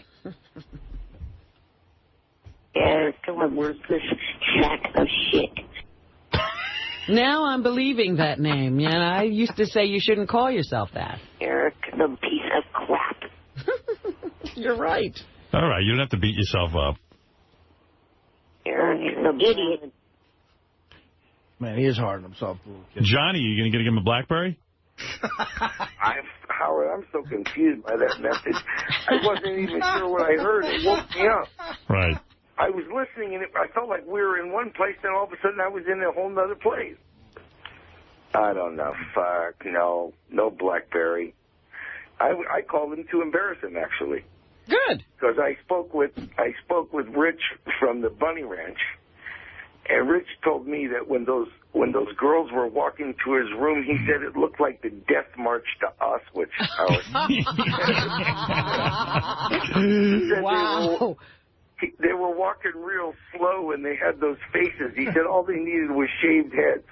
He said he could have filmed, Oh, God, it must be awful. Eric, are you going back to the Bunny Ranch this weekend? Can I talk about that? Yeah. It's very clear. I got an email from somebody who works at the Bunny Ranch. Eric is clearly worn out his welcome. Oh, let me hear. Well, the guy talks about how he brought a girl to where Eric was, to the house, to blow him, and Eric got mad at him, But here's the big story. Why was Eric mad at the guy? Yeah, why would he get mad because the girl is coming to do him a favor? While boarding the plane, Eric text messaged me and said, we cannot come over to see him because he doesn't know us well enough. Also, it looks like Eric has banned his handler from getting sex of any kind, even if he pays for it at the Bunny Ranch, because Eric doesn't want to be with anyone that's been with this handler. Eric, what's up with that? Scumbag. That's fucked up. Hasn't your Why don't you want don't you want your handler to get laid? You'd think you'd want that guy to be happy. He don't want to share with the fucking handler. He doesn't want to share with anybody. Eric, is that true or not? Yeah. Why don't you want your handler getting sex? I don't know exactly. Are you jealous? He thinks they're all his. You want to be the only one having sex with the girls? I mean, they're whores. I mean, why can't your handler, if he pays, get some sex? Howard, he knows why. Go ahead and tell us why you banned your handler from having sex. I don't know why. You do know why. Robin's right. Eric, is it a sloppy seconds thing? Be honest. No, he wants to be the king. You're the man, right? Yeah. He wants to be the man. I guess that could be it. Yeah. There's more, Howard. Go ahead. Oh, this isn't nearly done. So this guy from the Bunny Ranch says he heard Eric talking on our show that he's coming to the Bunny Ranch this Sunday. I checked with our drivers, and there was a limo reserved to pick Eric up. I assumed Dennis had done it. I spoke to Dennis. He knew nothing of it. Turns out the arrogant prick called and reserved it himself without even asking. Wow. So when I called Eric, I said he was going to pay for his trip. His reply was that if we didn't want to comp him, we could bill Johnny Fratto. So my staff called Johnny. He didn't know anything about the trip, and he seemed irritated. Oh, Eric. my God, Eric. Is that true? Tell him, Eric. I never even heard a fucking word about that. Wait, Eric. One fucking word. Hold on, Johnny. Eric. A Blackberry ended. Eric, you can't tell... you told the Bunny Ranch that they could build Johnny Fratto? Yeah. Why did you do that? I don't know why I did. Because you're a dickhead. Are you losing your mind, Eric? No. Artie, get another suicide note for you-know-who. Johnny. Eric. Wait a second. Eric, you wonder why people won't take your calls? Eric, you can't go doing stuff like that. You can't put on Johnny's bill the Bunny Ranch. First of all, his wife will see that. Both of them. Second of all, who knows what kind of tab Eric could run up? Millions. Johnny gets a bill for $1 million. From a whorehouse. From a whorehouse. But, Eric, Johnny can't... You can't just say... That's like... What if I call someone and said, just bill it to Eric the Midget? Well, Eric the Midget doesn't exist. Well, whatever your name is, I don't even know.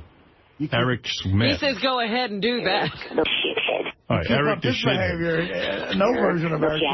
Howard, something happens. I'm seeing something now. Something happens to this motherfucker around Christmas time. He's got like that Christmas shit going on. Is that true, Eric? Like the guy that hates Christmas. Like a Scrooge kind of character. Yeah.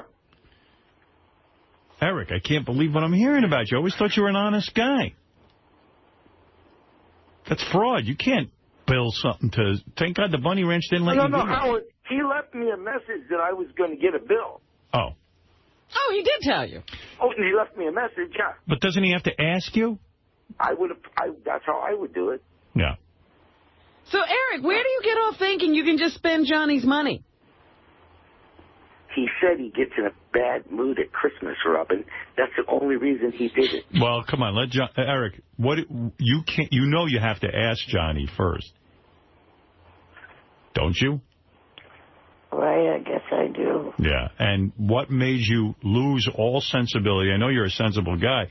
What made you lose all sensibility and tell the Bunny Ranch that they're going to build Johnny and then just call Johnny and say you're getting billed? Well, first he called the Bunny Ranch and reserved a limo as if they should do everything for him for free. Right. Eric, what are you thinking here? You just love that pussy so much you have to get more? Yeah, I guess that's it. It's making you mental, isn't it? You're going crazy, right? He's got to go to one of them little sex addict schools if they have one for Midget. You got to go to a little sex addict school. And you only got to go half the time or something. You know, in a sense, Eric, it's like a heroin addict, like what Artie goes through. I mean, you've had a taste, and now you're going crazy for it, right? Cunt struck. Yeah, but Howard, explain to him that the Bunny Ranch guy went all the way to fucking Sacramento, figuring he was going to go have a cup of coffee or something with Eric. Eric tells the guy he can't come over. Then he goes to a strip club. I don't even want to tell the story. That rich guy should call and tell the story. Then he says he goes to a strip club, but he don't tell this rich guy that he's going anywhere. Then he asks for all this other stuff. I know. Eric, what's going to be? Eric, you're biting the hands that get you the pussy. Right. Yeah. I know. I guess it's just the fact that it's been over a month, so I guess it's making me go a little crazy. Yeah. Look at that, Howard. Poor little guy wants some pussy really bad. What'd you do for the first 30 years? Well, that's the problem. He was okay. They gave him the pussy, and now he knows what it's like, and he's going, oh, my God, there's a whole world out there I'm not getting. But let me ask you something, Howard, because Rich is the guy who flew him out there and set him up. Why wouldn't he have a cup of coffee with him? Yeah, Eric, that was silly. You should. Robert's right. You should have schmoozed the guy a little. And the guy had a broad with him that would blow him. What's your problem, Eric? Eric, the lame-ass midget. Right. Fred, the retard that can't stop pushing buttons. Eric, the retarded midget. Oh, now you're going to push more buttons. Really, Eric? Why would you blow off Rich? Annoying midget. Okay. But he completely blew the guy, went all the way to fucking Sacramento. He blew him off. He was in the town. Eric, are you jerking off like crazy? No. But the point is, that's the guy who gives you access. Why wouldn't you be friendly with him? Answer the question. Maybe I'd answer more questions and then Fred would stop pushing the fucking buttons and talk and order me with those clips. Eric, the stupid midget. Eric, the chicken shit midget. How the fuck do you expect me to answer questions? You got a point there. Loudmouth midget. Actually, we don't. We're just going to keep doing that. No, but Eric, I am so shocked. I have to tell you, for the first time you shocked me. He's made every wrong move. You're making a lot of wrong moves. Hey, if that rich guy calls you guys, you got to pick up the phone because I'm telling you got to hear this guy's story. I mean, I've left a lot out. I mean, there's a bigger story there. Johnny, do you think Eric's gotten carried away with himself? I think that he's definitely... I mean, I understand how he could say, put it on my bill, because I've done that before with other things. I mean, but I did it. You know what I mean? Right, it was your idea. It was your idea to do it. Here's Dominic Barber to weigh in. Go ahead, Dominic. Well, first of all, hi, Johnny. Hi, Dominic. This is interstate credit card fraud. Even if Johnny doesn't want to file charges, I don't think it's going to matter.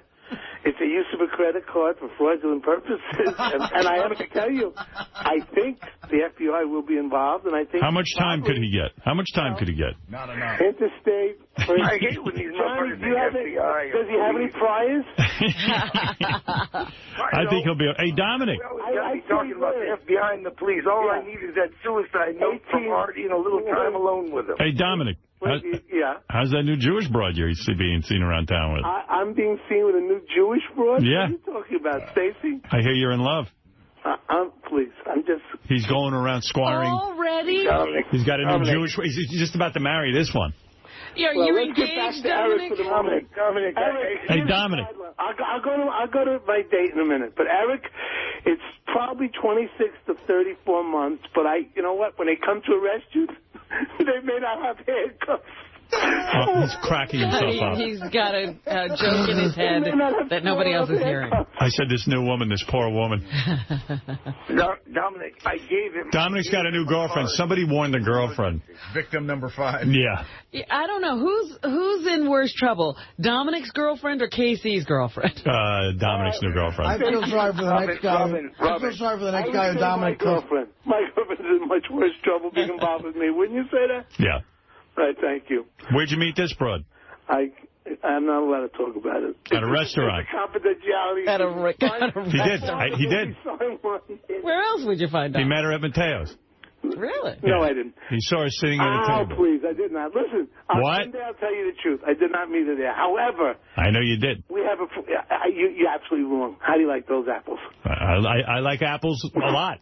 I'm coming on the show tomorrow, and I will tell all. All right, come down here tomorrow. Yeah, we'll see you tomorrow. Ready to tell all. How's that? Thank you. All right, goodbye. I gave him my credit card, Dominic. He's got one in case. Yeah, but you know, the use of a credit card. Did you give? Oh, Dominic, stop it. I gave him a physical card. Right. You gave him a card, Johnny? In case he had an emergency. Well, he does. Well, he does. He has a pussy emergency. Oh, in that case, Eric, feel free to use it. I don't think that counts as an emergency. Well, then you'd be wrong. Get it. Maybe not to you. You'd be totally wrong then. You get it. Hey, Robin, I swear to God, Casey's girlfriend's in much more trouble because I saw her, and I'm not kidding you when I tell you, I saw bumps come out of her chest, and they spelled help me. All right, Johnny, Eric, I don't know what's going on. Eric, you got to ask Johnny before you spend his money, okay? You got it? Right. Yeah. And you just burned your bridge at the Bunny Ranch. Oh, this Saturday I'm going to go see someone that used to appear on your show regularly, Lisa Weapons. Lisa Weapons? Lisa Weapons. Oh, Lisa Weapons. Oh, yeah, where are you going to see her? At San Francisco Strip Club. All right. Have a good time, Eric. Would you meet her on the Internet? Yeah, I talked to someone that she knows I talked to him on the Internet. Say hi to her. You think you'll be getting some action? I don't know if I will, but I'll say hi for you. And please say hi to Lethal Weapons for me. Johnny, thank you. Eric, thank you. Hey, before I go, Howard, you got to make sure you don't get Beth pregnant. I will be. Howard, it is fucking tough. I mean, now that 6-year-old was tough, this baby shit is fucked all the way up. No kidding. Oh, God damn. I know. I know. You're too old. You're too old to be having kids. I don't know what you do. I can't do. I get dizzy when I hold the fucking kid. The Bible says I'm afraid I'm going to fall down. There's a time to reap, a time to sow. Johnny, you had it made. What are you doing? You had a hot wife. Yeah, all of that. You're busy with the babies and lots of leisure time. Yeah, you work. I'm walking the one fucker to school, and then the other one's home crying, and we're switching back and forth. I've held him about 5 times tonight. She's got him now. He don't want to go to sleep. This fucker stays up all night. Yeah, they're torturing you, these kids. They are. I don't know what you did. Why did you have to have a second one? Howard, I want to know. I need some therapy. Why did I do that? Why did you do it? It was absolutely perfect. The other one was getting to the age, where you go to bed, you could talk to him. This fucking guy, you can't do nothing. He don't know nothing. Of course. These guys, especially a guy like Johnny, he's already, this is his, what is it, your second marriage, right? Yeah. Yeah. He's got a young wife, gorgeous, and he's got a great lifestyle. No pressure. All right, the young wife wanted a baby. I don't even know why he did that, but okay, he has this 6-year-old now. Fine. He was in the clear. In other words, this one will be starting school. He'll have some free time. Oh, one is in school. The one's in first grade. I know. But that's what we're saying. You were free. You were getting free. And now to have a baby 6 years apart. And he already has grown children. Yeah. And now his wife's going to be tied up with this kid. He's not going to be getting laid. His wife's going to turn into a mother. It's enough already. You're too old for that. How old are you now? 54. Yeah. Well, good luck to you. Unfucking believe. And they got the grandkid. Now they're bringing the fucking grandkid over here, and the goddamn the nephew is younger than the grandkid. You might as well open a daycare center. I was thinking about it. You know when you're going to be free again? When you're 72. Oh. Yeah, you'll be free again. Your kids will be out of the house. Have a party. All right, thank you. Be careful. All right, be careful. Party the suicide note. Get it ready, and not for me. Well, I have a few different versions. I'll let you know. Yeah. Eric, pace yourself, okay? Right. All right. And fuck yourself. The beauty of Eric is he has no idea when he's burning a bridge. Eric, the shithead. Oh, here's the guy from the Bunny Ranch. Oh, no, I got to hear this. Hey, Rich. Hey, Howard, how are you? So Eric's hocking you to come back to the Bunny Ranch, huh? Look, this little fucker. I'm listening to your show yesterday, and I hear, oh, Eric's coming to the Bunny Ranch. Right. I thought, well, that's interesting. The son of a bitch invited himself. I checked with our limo people, and, yeah, he's on the board to be picked up in my stretch, so I figured Dennis ordered it, right? I talked to Dennis. Dennis hadn't heard anything about it. So I finally tracked down the person who took the call. He called himself and put in for this limo to come pick him up. A limo, no less. Oh, yeah, stretch limo, Howard. Eric, what is going on? Who's paying for that limo? Well, very good question, Johnny, because I called Eric and I asked him the very question, and he says to me, well, can you comp me? I said, I don't know, Eric, probably not. He said, well, just send the bill to Johnny Fratto. And Rich, why would you comp Eric when Eric won't even have a cup of coffee with you? Yeah, it really did kind of hurt my feelings, Robin, because I flew all the way to Sacramento. I figured, we could break bread or have a cup of coffee. And since I had him in my home, I took care of the little bastard.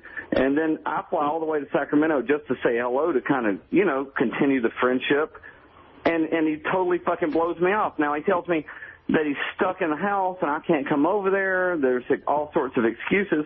The next day I get a call from a stripper in Sacramento. He'd been out to an all-nude strip club all night, and she wanted to know if he really needed to audition her before she could come work here at the Bunny Ranch. Oh! He can fuck himself. Hey, Eric, just why not hang out with the guy who's going to give you free comps? Rich gets you to the Bunny Ranch for free. Why in God's name didn't you hang with him?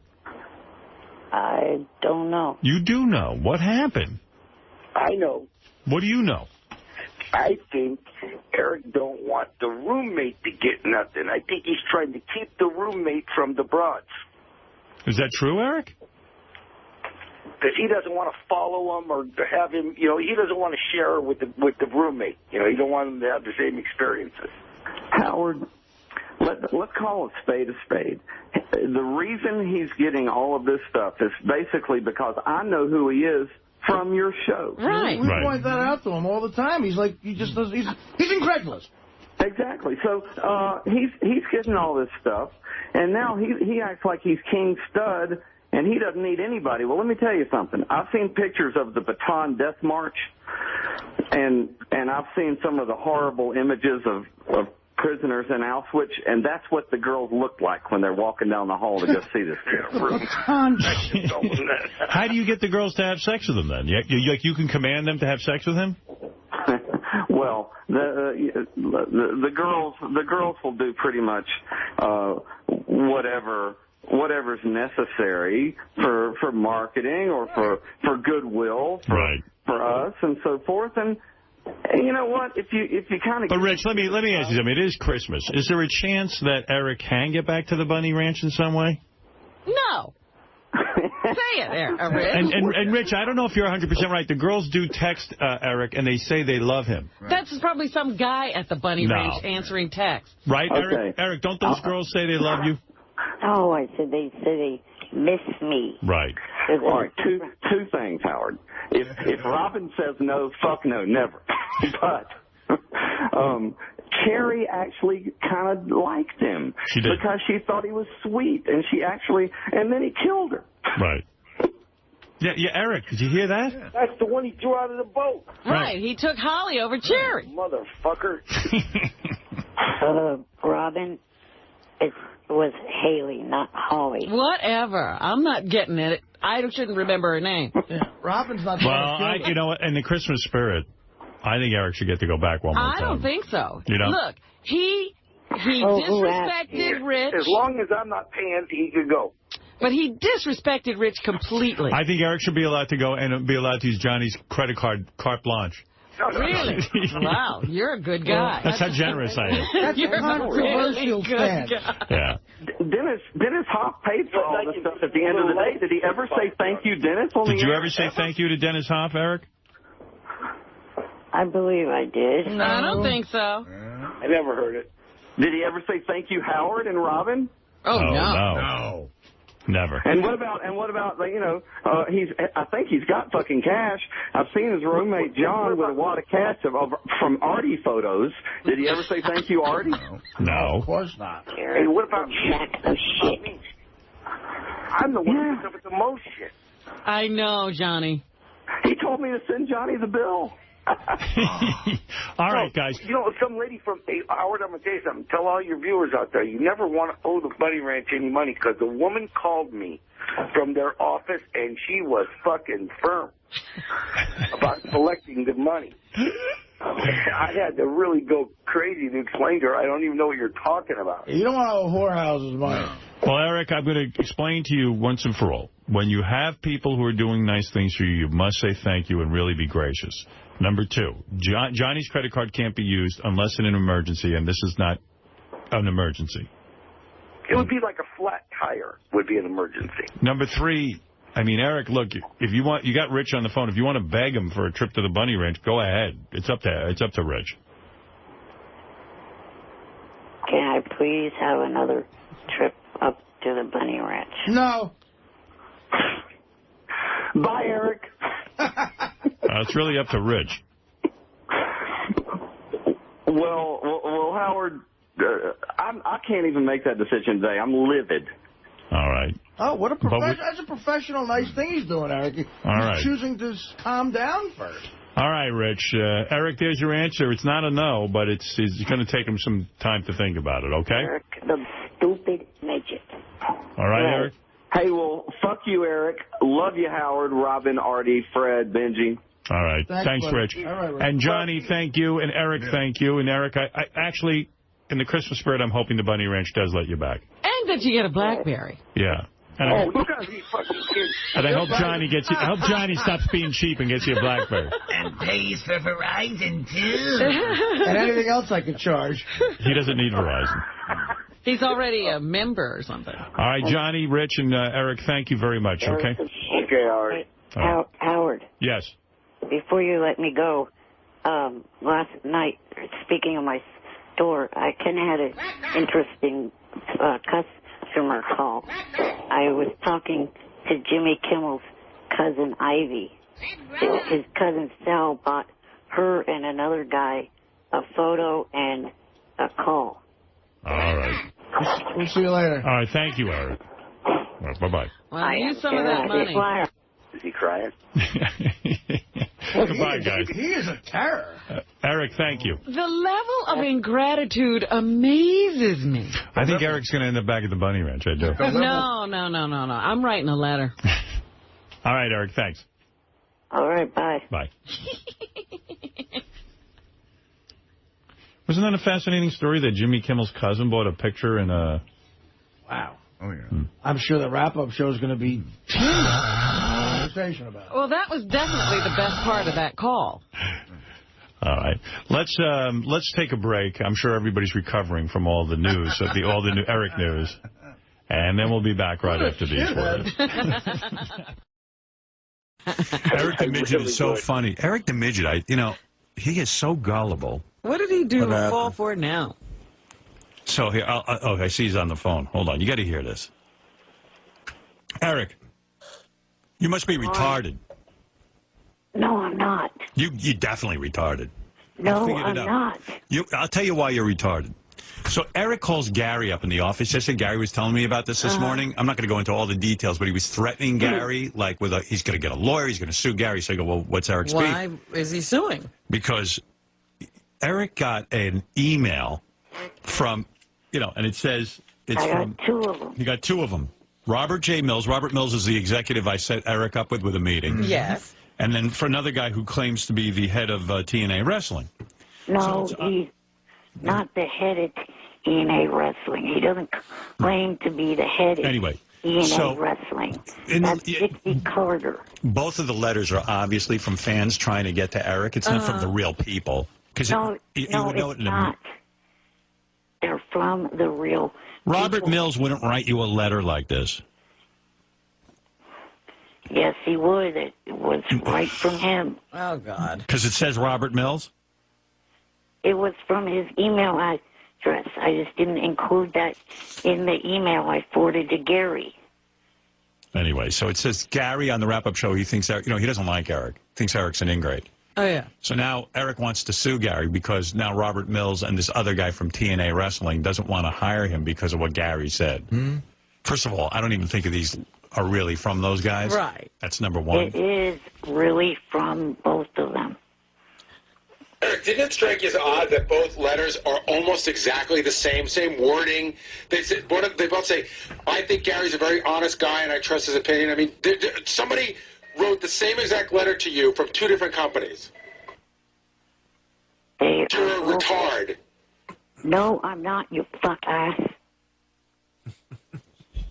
I'm not fucking retarded in any fucking way, shape, or fucking form. There's no way I believe that these letters are from They're not going to waste their time with letters like that. And besides, Gary's allowed to have his opinion about you. You can't sue him for having an opinion about you. It's as fucked up as the tabloids saying a celebrity is fucking gay when he's not. Oh, so saying you're an ingrate is the same as saying you're gay? Calling somebody gay is different than having an opinion about somebody. You can't have an opinion that somebody's gay. Well, you can. Saying that I don't have any compassion for others and shit like that. You could say that. That's fucked up. It might be fucked up in your eyes, but it's not illegal. Thank you, Robin. It's libel. No, it isn't. I'm not really, just like the tabloids saying that someone's gay when they're really not. That's libel. Would you rather we call you gay? No. Oh. Gay or retarded? Pick one. Here's the deal. Gary observes your actions, and he thinks you're ungrateful and rude. He observes my fake on-air persona. Well, so what? Who's supposed to know that? That's not my real-life personality. So who am I talking to now? Are you being the character, or are you being the little shit that you are? Wait a minute. That's Trick question. He's confused. Is this right now talking to us, is this the real Eric or the character Eric? The character. Right now is the character. So then I shouldn't be worried. Eric, I'm begging you, don't take whatever you get from Social Security. It's probably not a lot of money. Please don't waste that Listen to what Robert Mills wrote to Eric the Midget. Johnny's going to help me with that. I've been considering you for some different projects that I've heard about going on here at ABC and Disney, but because of what Gary has been saying about you, I've thought better of it. Gary seems like an honest person that is a good judge of a person's personality, and I don't think that your personality will work well with Disney or ABC. Sorry, I was going to have you try out for at least 4 good projects, including being the voice of an elf in the ABC special Prep and Landing. Please don't call my office anymore or email me. Signed, Robert Mills. It sounds official. Wait a minute. Maybe it is Robert Mills. Are you calling him and emailing him a lot? Oh, of course he is. Yes. Yes. Oh, dear. Poor Robert. Are you kidding? Once I said Eric, I told Robert, I said, if I set you up with Eric... You're never going to get rid of it. You have a friend for life. I said, it's like herpes. Worse. There aren't that many outbreaks in herpes. Right, herpes maybe a couple times. With Eric, the outbreaks every day. It's like chronic acne. Eric, you're like chronic acne. You just keep coming back every day. Every day. So Eric's claiming he has 2 personalities like Robin. Robin uses the same excuse. I have to say. Let's see what Jeremy Borash wrote you. Gary's been talking about your personality lately on the shows. I'm rethinking the offer. I was going to... This isn't for real. Oh, Eric, you're being silly. It is for real. If what Gary's been saying about you is true, which he seems to be a good judge of character, I don't think that will work out. Exact same letter. To have you working with us. No, it's not the exact. Please stop text messaging me, emailing me, tweeting me on Twitter. Also, on behalf of the others on Twitter, please stop tweeting to them. You'll notice that they've been ignoring you, and now you know why. It's not the fucking Jeremy Borash writing them. It's so silly, Eric. Something wrong with you. It really is. You might be retarded. No, I'm not.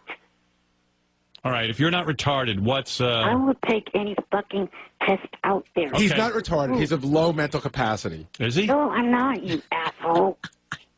All right, what's... let me give you a math question. What's 8 times 12?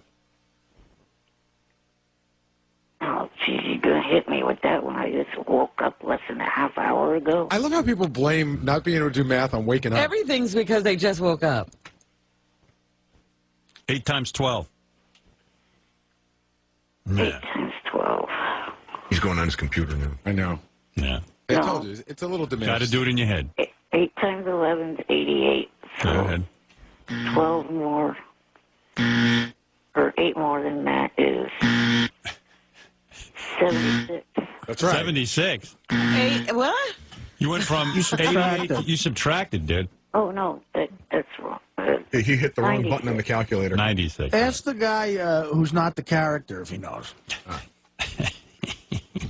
That took you too long, brother. Math was actually my strong suit in high school. Well, then we're in trouble. And junior high. Look, Eric, to calm you down, I don't think those letters are legitimate. They are legit. Why do you think they're so legit? You haven't heard from them since? Exactly. Were they writing you every time you email them? No. No. All right. All right. See, I haven't... Please. Calm yourself down. Nobody's looking for you. Don't sue me, Eric. You don't have a leg to stand on. Shut up, asshole. And you should see he calls Gary and writes him and calls him ape face. Oh, no. Eric's like really mean. Matt wants to jump in on this. Go ahead, Matt. Hey now. Hey, Howard, can you try the roll call with Eric, first of all? I think that would be great. He can't do roll call. Hey, Eric, you know what? You're a little twerp. When I was on the show a couple weeks ago, and I'm not that much of a loser, but you said you'd accept me on MySpace, and I know you're all over that, like, pig on shit. You still haven't accepted me, you little jerk. Why not? I've looked at my friend request every day and not seen one from you. Oh, I sent it right after the show that day. All right, guys. Put the balloon picture down, Eric. Come on. I have not declined anyone except for the fuckers that have been making fake pages of me. Eric, that's not cool. You're a little. Why don't you come down to Haverhill so we can play softball with you? All right, enough of that. All right, Eric.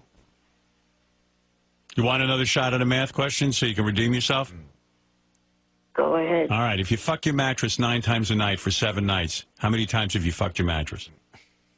Shut up. I'm not answering that one. Come on. I'm not answering that. You fucked your mattress 9 times a day for 7 nights in a row. How many times have you fucked your mattress? Now, work it out in your head. You can't do it. I told you. Yes, I can. Just count the stains. You'll know. Nobody needs a new mattress. All right. If Artie fucks his mattress 9 times... Wait a minute. 9 times 7 is 49. See? I told you. There you go. Math is your strong suit. 9 times 7 is 49? Oh, wait, no, that's 7 times 7. All right. Oh, crap. See? All right, so what's the answer? I passed all math requirements by 10th grade. This is the math genius? Yeah. By 10th grade, I was finished with all state requirements. Well, maybe they should have let you keep going. Where'd he go to school? In 10th grade, you finished with the minimum requirement by the state to pass a class, and you're bragging? I passed the state COMSI test on the first try. Most people, I would say the bulk of people pass their classes on the first try. It's the retards that don't get it on the first try. You're going to take that from Baba Booey? Go join one of your relatives in a zoo cage. 9 times 7.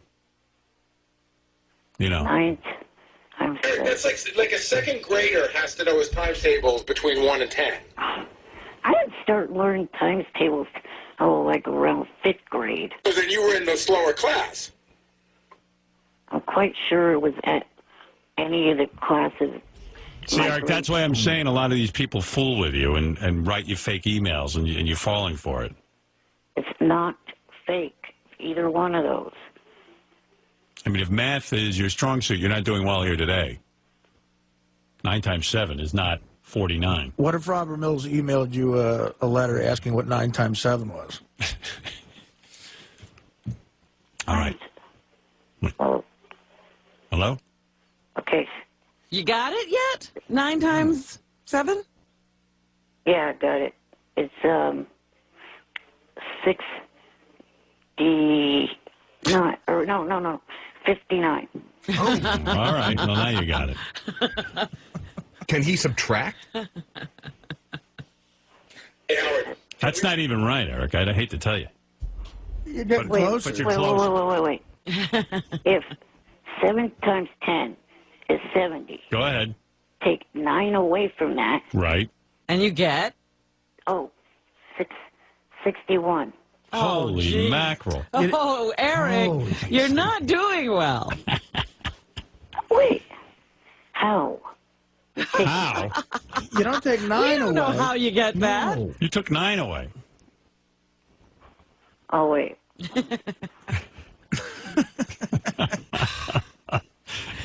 Like I said, I just woke up less than half All right, an well, hour. that's fair. Well, that was 15 minutes ago you said that. Yeah, now it's been an hour. No, it hasn't. When does the math kick in? How long do you have to be up? You got up. You were alert enough to wake up, dial the phone, and wait on hold. So you're up. Wow. Yeah, not that hard to do. Even. Neither is 9 times 7, my friend. All right, have you got it yet? What is the answer? Even your 8 relatives can dial a phone half asleep. Wow. Wow. Well, what's 9 times 7? Try again. What time today will you know this? Can we call you back? I don't have the whole show for this. You got people coming in. I know. Give us the answer. You do. 9 times 7. Oh, I don't know right now. All right. Okay. Can you try it again? You almost had it. You were pretty close. 49 was way off, but... Right, I realize that. Some of the more recent guesses were better. Yeah. So what did you say? You said... Oh, let's see, 7 times 7 is 48. 9 more than that is 57. 9 more than that would be 66. Oh. What is he doing? Think of it this way. 7 more. Well, 49 is 14 away. So how many is that? Oh, 7 times 7 is 48. I played a Madden football game. I don't know why I'm not getting a 7. Every time you score a touchdown, an extra point, you get 7. 7, yeah. Right. Yeah, we know that. Yeah. See, 48 plus This is good. Show your work. 63. What'd you say? 63. Are you sure? Yes. You're positive? Is that your final answer? Yes, it is. All right. Well, I don't know how he got there. I think somebody texted. Yeah. I don't know how he got there. Yeah, he did something wrong because he said 7 times 7, he started out with his 48. Yeah, right, that's which is wrong. Somebody told him. Yeah. No. Yes. No. Yes. 7 times. You scored 7 touchdowns in football. It's 48 points. And then what did you do to get to 63? I just added 7 more points to 48. Right. That gives you what? That would give me 56. How does that... No, that doesn't. Well, then that's how he got it then. No.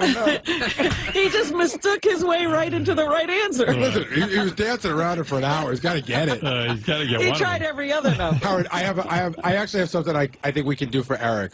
We have a bit coming up, Eric, and I would love to fly you in and a chance to make some money. Go ahead. Can he play? We're doing a bit called Win Sal's Money. Yeah. How do you think he'd do? I think Sal and Eric are probably on the same level. I agree. So it'd be a good test. Yeah. Hell no, I'm not. You want to go up against Sal? Who else is going up against Sal? Well, it's just going to be like Winfred's Money, except it's just one Sal person. versus Eric? Sal versus Eric. How much can Eric win? Probably 5,000. Whoa. Eric, you got to get here. Want to play? Can't I do it over the phone? I mean, no one will help me. It's a game show. Can't do that. It's illegal. You do American Dreams over the phone? You got to be here. Right. Yeah, because we can't trust that nobody will help you, just like they got you that answer just now. See, well, and because someone just gave him the answer online, I know that. And no. Yeah, because you can't even figure out how to get there. All right, you said 7 times 7 is 48, and then how'd you get to 63? He said plus 7 more is 55. Right. No, well, he said 56. 56, right? So how'd you get to 63? Just added 7 more to 56. But how much is 7 times 7? 7 times 7 is 7. Oh, no, you just threw me off. 7 times 7 is 48. Okay. And you added what? Added 7 more, and that's 56. The whole kid. 7 more to that is 63. It's fascinating. Somehow Scored another touchdown extra point, and that's 70. So if you're a teacher, he got the right answer, but his work is clearly wrong. Well, what do you do? It's like if he shows his work, I guess you mark it wrong. You might give him a half a point for getting it right by accident. Right. But I think it's great. Like when he said to you that math is his strong suit, didn't you think like, okay, he knows. Just reeled like us off. I just believe All right, him. let me ask you, let's see how he would do against Sal. I asked Sal the same question, and he got it wrong. We asked Sal, who was president during the Civil War? Do you know? Abraham Lincoln. See, he'd do better. All right. I think he could beat Sal. He probably knows his geography better. You know where Right. California is, right? Yes, I live there.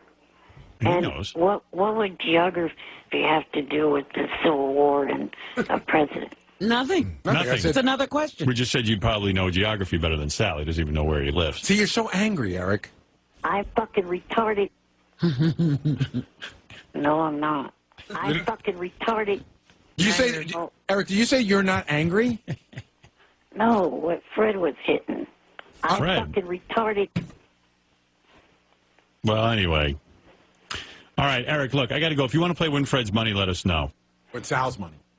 Oh, yeah, I mean, Sal's money. Fred, you'll never win. I'm fucking retarded. No, I'm not, Fred. Stop hitting that. I'm not hitting anything.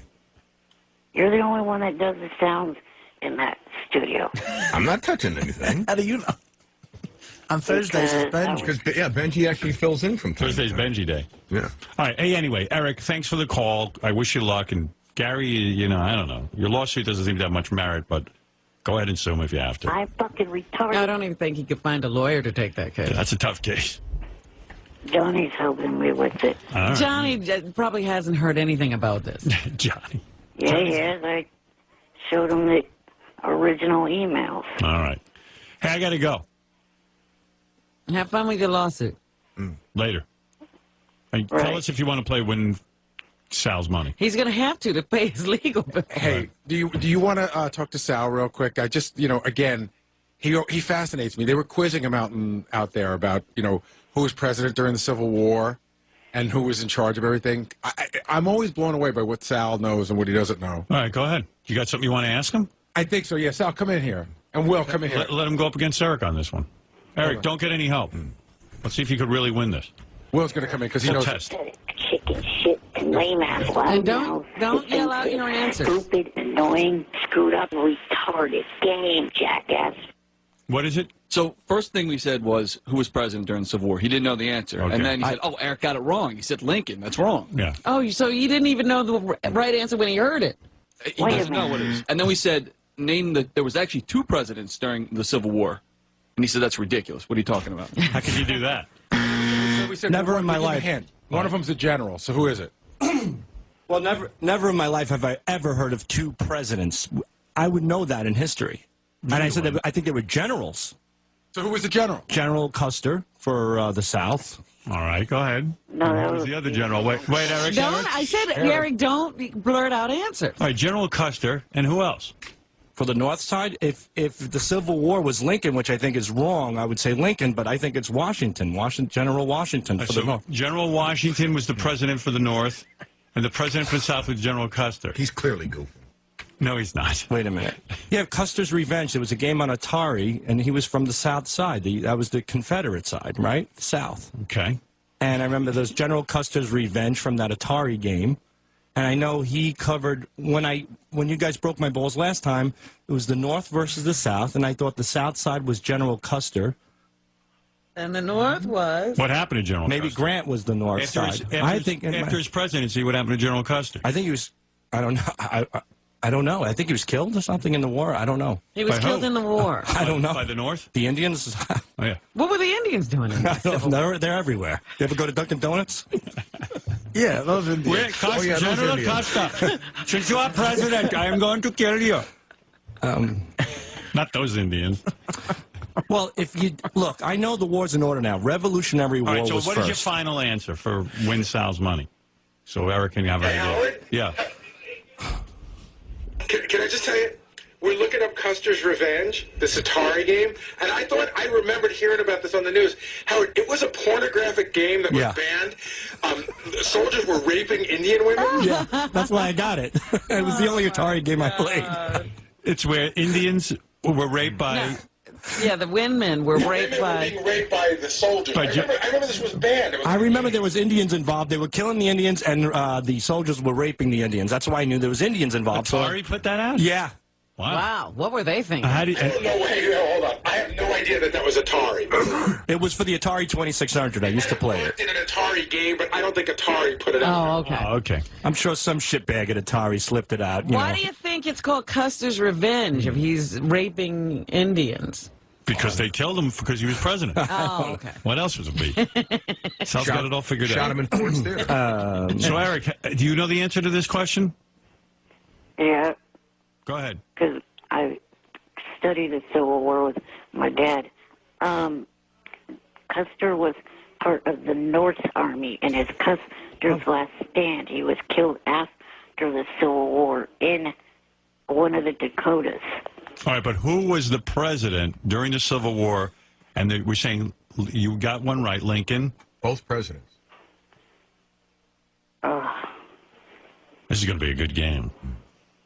I cannot remember the name of the president for the South. I'm fucking retarded. All right. Well, who were the 2 generals that ran the war? Weren't the generals, like, Washington was a general, right? So he was a president? No. All right, listen, this is ridiculous. I don't know. All right, we're going to play a game. I'm not good at this. I'm not good. You're asking really? me. All right, here's what we're going to do. You're not under the delusion that history is your strong suit? Eric, I think you got a shot at the $5,000 if you want to get your ass down here, but... Washington was back in the Revolutionary War. I knew that. President. No, you didn't. And then he was the President during the Civil War? He was president during all wars. He was dead long before. I'm asking Sal. Would you stop? Well, when I heard the word general, the only general I know is General Washington, who was also a president. So when you say there's two presidents... Maybe it was General Petraeus. I don't even know who that is. Who is General Petraeus? Why would you know that? I don't know. It's only in the paper every day. Is it really? Well, of course. General Petraeus. There's a general now named Petraeus. Oh, really? They still use I don't even know. You didn't know they They still use general as a title. General's like I thought was an old school term for the 1800s, you know. Right. Wow. Eric, you got a shot at $5,000 here, pal. Eric's going to kill him. But You've never heard of General Eisenhower. Oh, yeah. Who was General Eisenhower? He was the president. When? Eisenhower. Was he during the... 60s? The 60s? 60s, I would guess. It's close enough. It's close enough, but it's not right. 50s. Well, all right. Give or take a couple of years. What war was he in? I don't think 50s, I would say Vietnam War. Okay. Close enough. No. I'm telling you, Eric, you better come here and get his free money, If Eric. I was you, I'd get on the plane right now. Well, you remember General Schwarzkopf? How about General Colin Powell? Oh, that guy I know. Yeah. What do you know about him? Oh, please. He's black, but he looks white, and he sounds intelligent. He's the leader of the... Hamas. He's like the... no, he's the... I know what he is.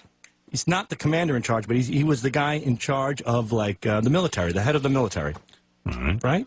But he was a general, but he wasn't the head of... President is that. The president... President's called the commander. I said that. No, you didn't. Yeah, the commander in charge is the president, but the man underneath the president, who's in charge of the wars, would be... It's actually exhausting. General exhausting. Thank you, Artie. This parade is working so hard.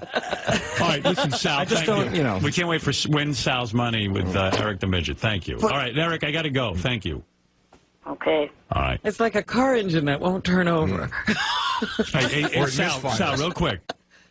What was the North called during the Civil War? The North? The North? What was the North called? I mean, common sense says the North side. I don't...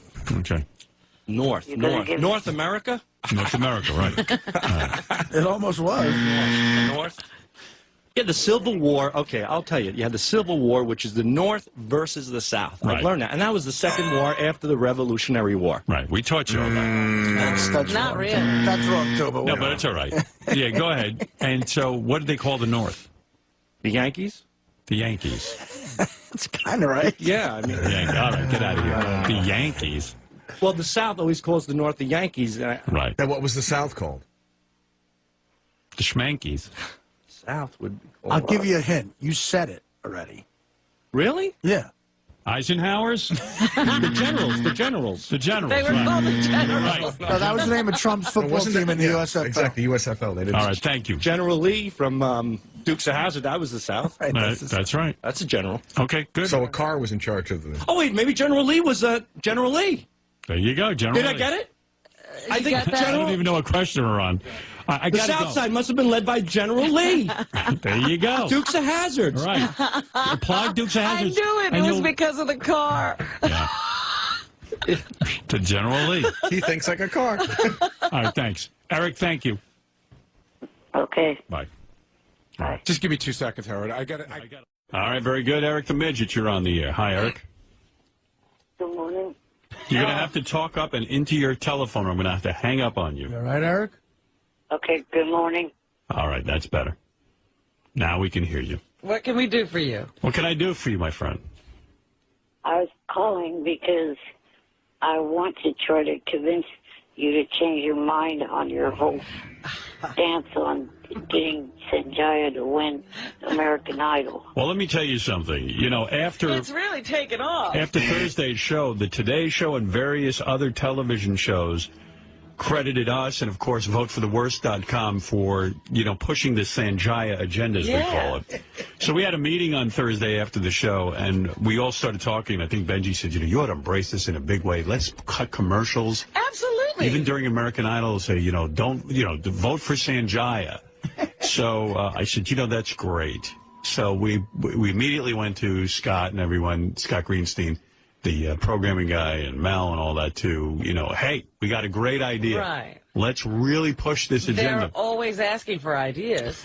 Well, so they like the ideas. They wouldn't put any money into it. Like no one would buy it. They go, we have no money for commercials. No. So I said, so they said, well, you could have the guys from Howard TV shoot something and we'll put it on virally, which means put it on your website. Oh, and on the internet and stuff. Yeah. So I said, forget that.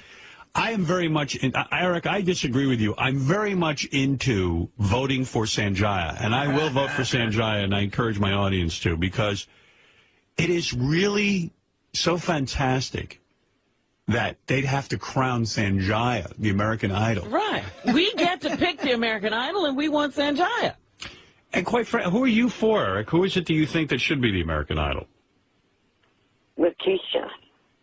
Lakeisha, the heavyset black woman? Yeah. Are you going to vote for her? I will this week. I didn't vote for anyone last week, but from this week on, I'll start voting for her. You're wasting your vote. Oh, Eric, join us. You know how much fun it'll be if Sanjaya wins? It won't be any fun at all. It will ruin the show. And I don't want the show to end.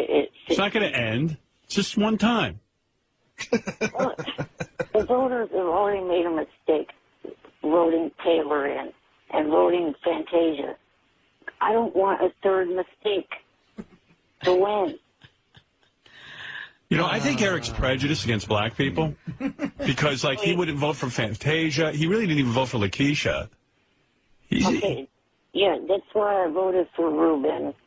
And also, in season 3, not only did I vote for Diana, but I also voted for Latoya London, who is an African-American from Oakland, near where I grew up.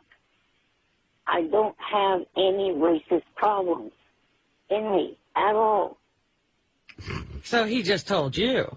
Well, here, you know, everyone is joining the Vote Sanjaya movement. Here is Angelina Jolie. Hello, this is Angelina Jolie. I'm here to tell you, vote Sanjaya. Thank you. See? Everybody's jumping on the He bandwagon. wants to adopt him. Right. And here's David Lee Roth.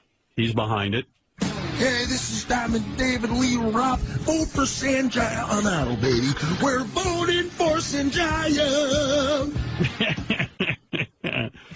And Ozzy Osbourne is even behind it. Hi, this is Ozzy Osbourne.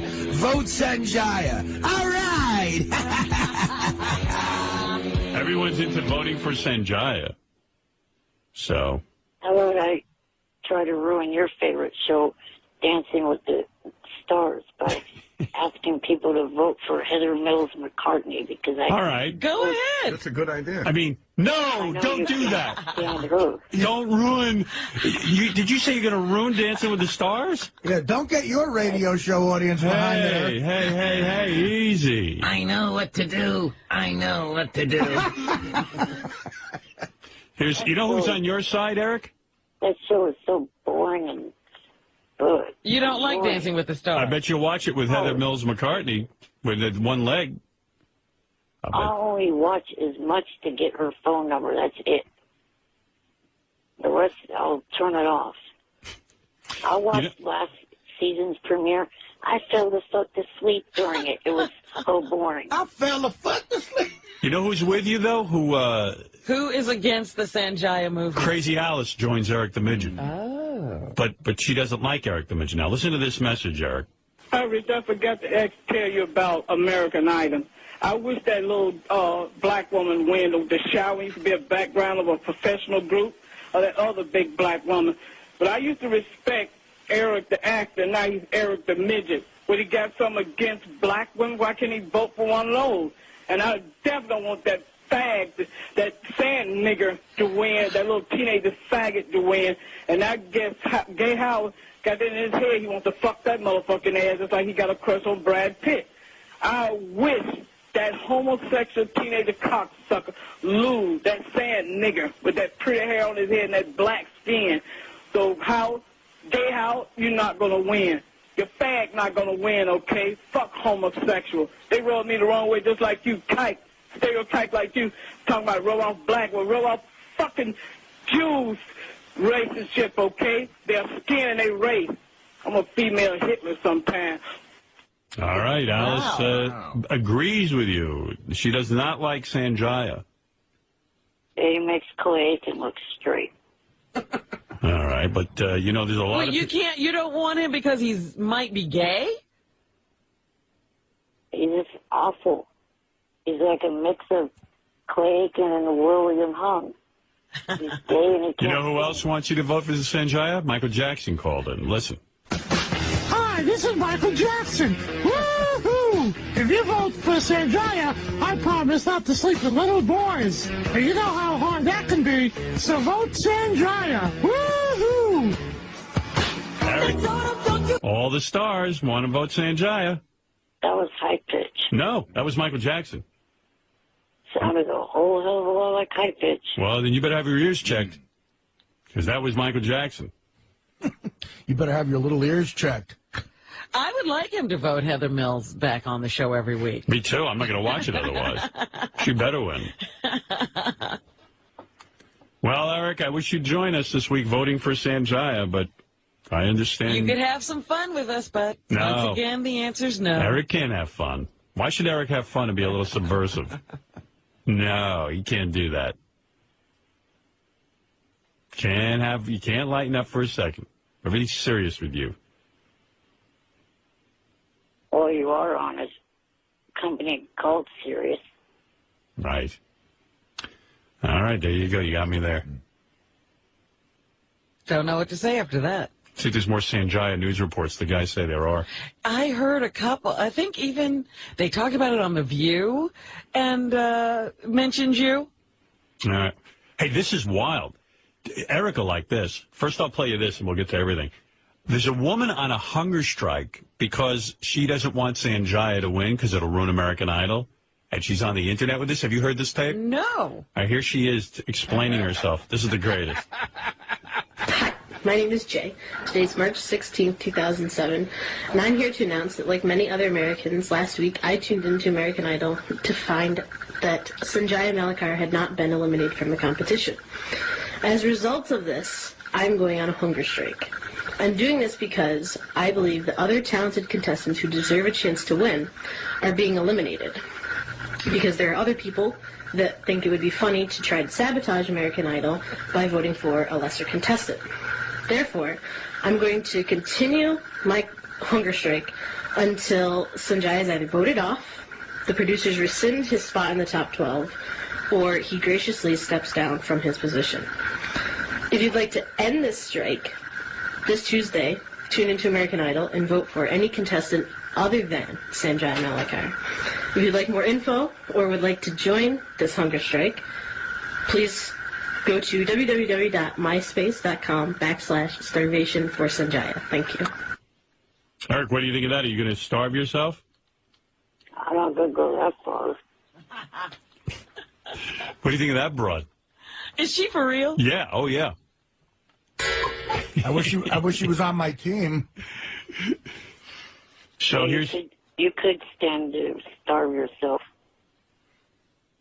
Yeah, Artie. I wish I could get into something, a cause, that would force me to do that. Not even the Iraq War will get you to starve yourself. Oh, maybe. I am. You realize that it's the 4th anniversary of the Iraq War, and we're talking about this shit? Unbelievable. 4 years. There's supposed to be a big rally today on Wall Street to try to close it down. Yeah. Close the streets down. Oh, there'd be people protesting in the streets if they had the draft. The only reason they're not getting the big anti-war movements like during Vietnam is because there's no draft. If yeah, absolutely. If middle-class kids had to go off and fight the war in Iraq, forget about it. It'd be over. There was some pretty good-sized protests this weekend. Yeah, there were protests all across the country. I thought the protests were kind of minuscule. Quite frankly, I would have promoted it. I didn't even know there was going to be a protest. You know, there's never any pre-publicity. I didn't know there were going to be protests. I'm just reading about it afterwards. Yeah, don't keep that a secret. But the Sanjaya thing's front-page news. Inside Edition. See, this is why I got so encouraged. I didn't know this would be such a big deal, keeping Sanjaya on the show. Here's Inside Edition. I haven't heard these either. But the biggest surprise of the night was that 17-year-old Sanjaya Malakar is staying. In an Inside Edition online poll, we asked which idol should be eliminated. Sanjaya got 46% of the vote, more than anyone else, while only 11% of you said Brandon should have gone. Now people are asking, could radio personality Howard Stern be behind Sanjaya staying? Stern is encouraging his millions of listeners to sabotage the show by voting for Sanjaya, who he considers a bad singer. It might even totally blow up the show. It'll be wild. Imagine a world where Sanjaya is the American Idol. That's funny. Evildoer, Howard Stern. Eric, it's getting big. You could be part of it. Yep. No way. Hey, what was that thing we came up with, that contest? We're going to, like, get a, you know, Eric claims to know a lot about wrestling, so we're going to have wrestling trivia. And if Eric loses, he has to vote for Sanjaya. Ooh. How about that, Eric? He has to join us. Put your money where your mouth is. How about that? I don't know. I'd probably do that. Yeah, see? And then would you go, you wouldn't welt on the bet, would you? I guess I would have to hold myself to my end of it, yeah. Oh, that's great. He's an honest man. He would have to vote for Sanjaya. There's Fox and Friends discussing Sanjaya. Meanwhile, one final talking point, and that is, could Howard Stern be the reason that Sanjaya is still on American Idol? And for that, I turn to idolologist Brian Kilmeade. What's the deal with Sanjaya? Sanjaya. Sanjaya. I'm his assistant. Thank you very much. So this guy right here. Here's the deal. He is fine for the top 20, but he's certainly in not top 12 worthy, and he certainly would deserve to be voted off last week. He's still there because Howard Stern, in his power, he is the most powerful man of all media, king of all media. He decided that he's going to win. And many people think that all the Howard Stern fans are calling and giving him votes. Well, here's the thing. Howard Stern and this guy have the same hair. Well, That's why he likes them. Depending on which week it is, yeah. Well, Sanjaya usually has hair depicting the writer of the song that he's singing. No, but here's the thing about Howard Stern. He's not doing this because he actually thinks Sanjaya has a good voice. He's doing this because he's trying to derail how American Idol works. He wants to show he's more powerful than the most powerful show in the world. Exactly. So basically, he wants the worst person, allegedly, who's left on American Idol, to win the contest to sort of show that you can flip this thing on its other end. And I think it's I don't know. I've had a problem with it. You know, the whole thing is, you get a lot of young kids who think that this Sanjaya, or in past years, there was Chicken Little, or look at all the different hairstyles. Yeah, exactly. We're good looking, and they vote on, again, we're talking about looks. We're back to that cute word. That's right. I'm worried about vote for the worst. People are out there just trying to derail the successful show, so they're voting for who they think is the worst. And they've said that for the last 3 seasons, and yet it does seem like the best person does wind up in the top 1, 2, or 3. All right. Hopefully. Yeah. Oh, come on. How great would that be if Sanjaya won? I'm really going to stay up this time and vote for Sanjaya. They act like the world will come to an end if this happens. This is the great... I mean, who wants this to stop? The View went into it. I mean, you want more? Yeah. You should see the amount of press. Come on, Eric. This is great. Come on. Eric, if you join us, maybe it'll work. I'm not going to do that. What is the trivia contest? We got to get him into this. Yeah. Gary, come up with a quick contest. By people who may be a little sick of, not necessarily the show, but certain people winning who are voting for him on purpose. I'm sure they are. Well, they said there is a website called votefortheworst.com or something, and that Howard Stern's been telling people to vote to keep this kid on in the hopes that he wins. So that what? He will destroy kind of to discredit American Idol in some way. I don't know, but they should change the process. I just think that little girls are watching that who think he's an adorable boy. He's got a beautiful smile. He should be the new sponsor for Crest White Strips. Don't you think? His teeth are amazing.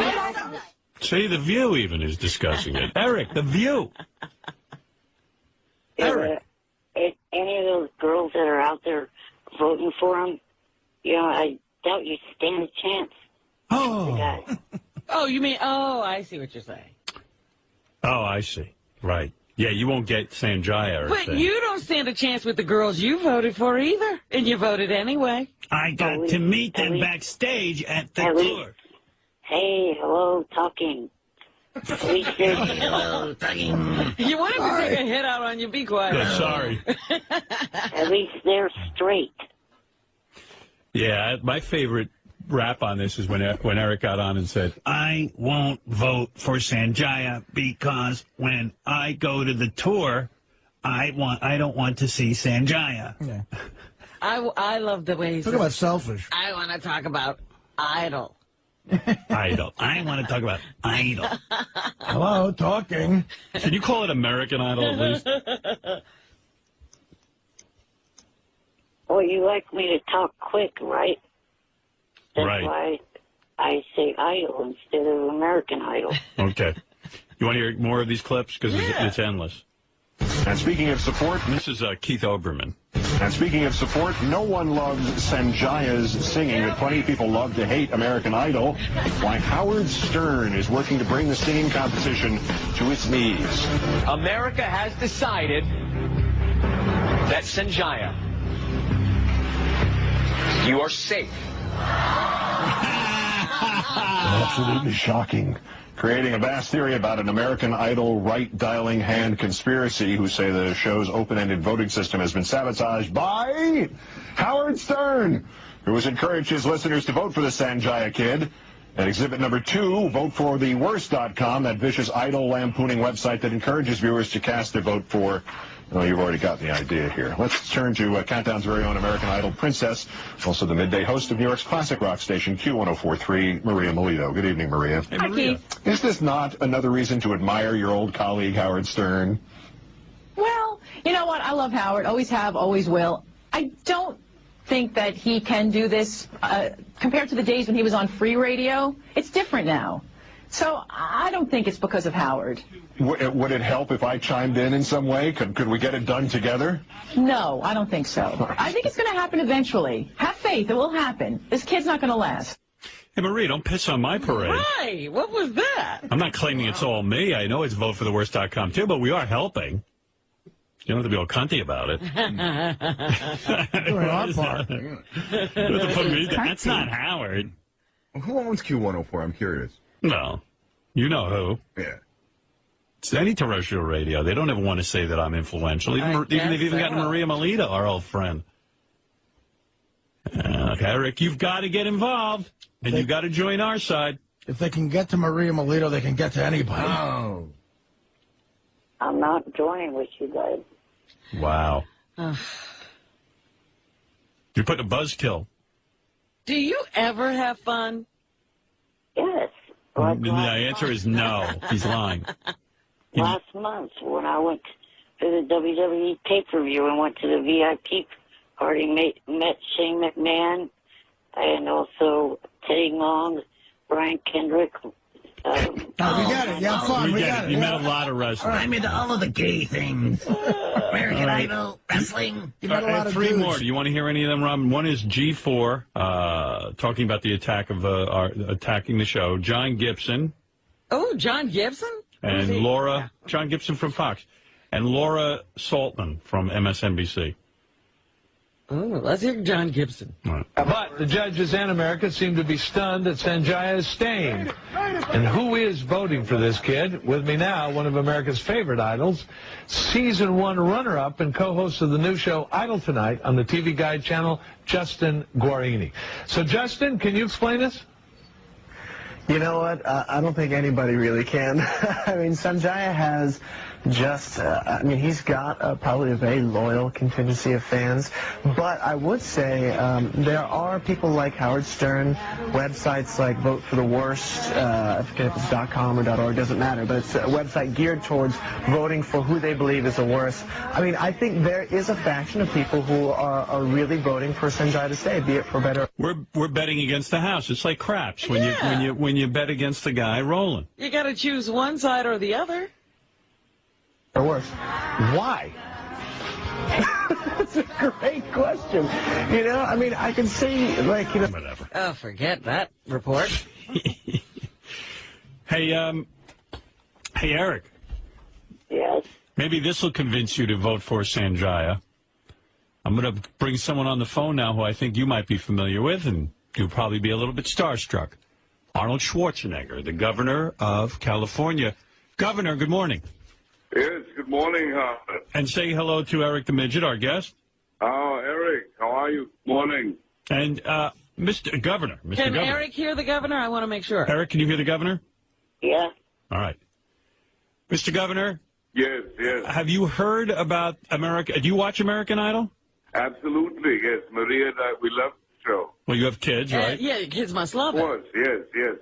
And what do you think about this idea of voting for Sanjaya?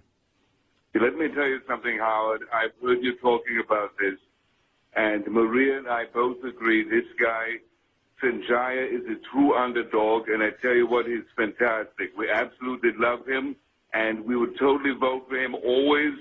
I think he should win. To be totally honest with you, Howard, I know we joke on this show a lot about a lot of issues, but this is one I can totally back you on.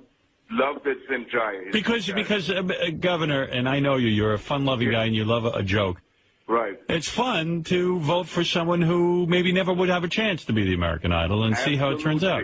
Right. It's the American way. This is the American way, you know, and I think also, you know, somebody like Eric, who is disabled or has a disability, should understand this. This is someone who is the dark horse, who's kind of the fall guy, and to vote for him is wonderful. It's great. So you became governor in a sense, that you got in on this quirky kind of election they had, and you were the underdog, you were the dark horse?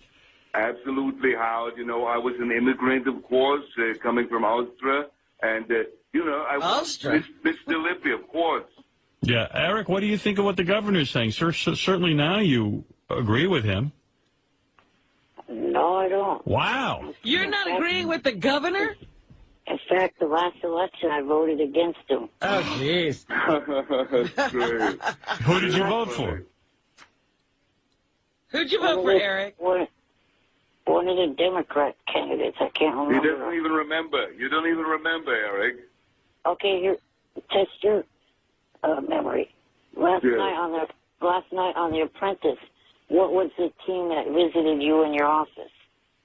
You see, this is what I'm talking about, Howard. Eric's a little communist. Yeah. You get this guy on here, and he's going to talk about my appearance last night. You know, it was on The Apprentice, and we taped that a while ago. You know, the thing about Eric, he doesn't understand. Hey, Eric, how do you vote? Like, do they have to how do you actually reach the levers? That's what I want to know. He's so tiny. But did they have a special booth for you, Eric? No, I filled out the ballot. I first tried the automated touch screen, and then that touch screen machine started to eat the ballot, so I had to just fill it out by hand. Oh, right. So he had some technical problems, right? I bet you his vote wasn't even counted, Mr. Governor. it was half a vote. Doesn't even count. All right, so by the way, as long as they have the governor on, is everything going okay? Everything's fine, Howard. You know, we're doing some things. There was a guy that it was last year was stalking me. I don't know if you know about this. No. Last February, the guy that was crashed through the military base was going to kill me. The same guy 2 years ago, same thing. And now I'm on the phone. I'm starting to think maybe Eric the Midget's the son of a bitch. Right. Hey, by the way, Mr. Governor. The guy doing it. Yeah. Do me a favor. Fix Eric up. You could cut off his Medicaid, couldn't you?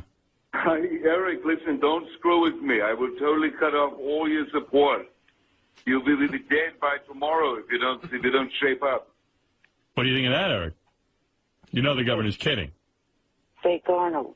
I'm not screwing around, Eric. I don't know. Are you going to answer the question that I asked you about The Apprentice, or do you not? You see, the problem with you, Eric, is you focus on one thing. You're sitting there, probably got tooth attached to your penis. You can't even sit straight.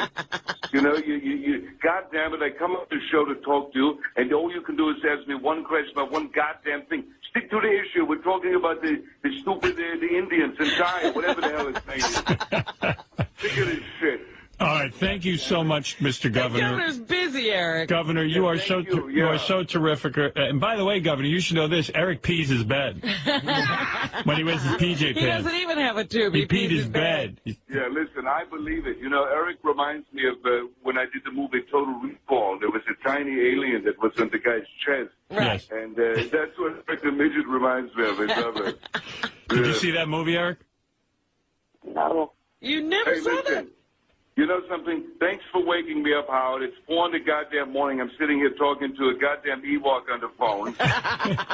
You know, it's just... Governor, do you think Eric should lift weights? I don't think Eric should live anymore. Oh.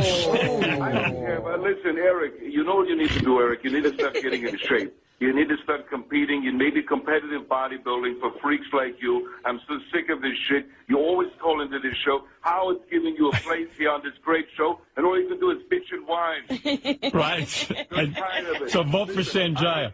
But I want to say something, Howard, before I go. I hope that Sanjaya wins, just so that Eric can sit there in his little chair and cry in the darkness of his stupid room and take a crap in his pants and give a shit anymore, goddammit. Wow. Thank you so much, Governor. Thank you, Howard. You're a great American. Thank you. Bye-bye. What a great, great governor. Oh, he certainly put Eric in his place. Eric, what do you think of that? You're a real creep.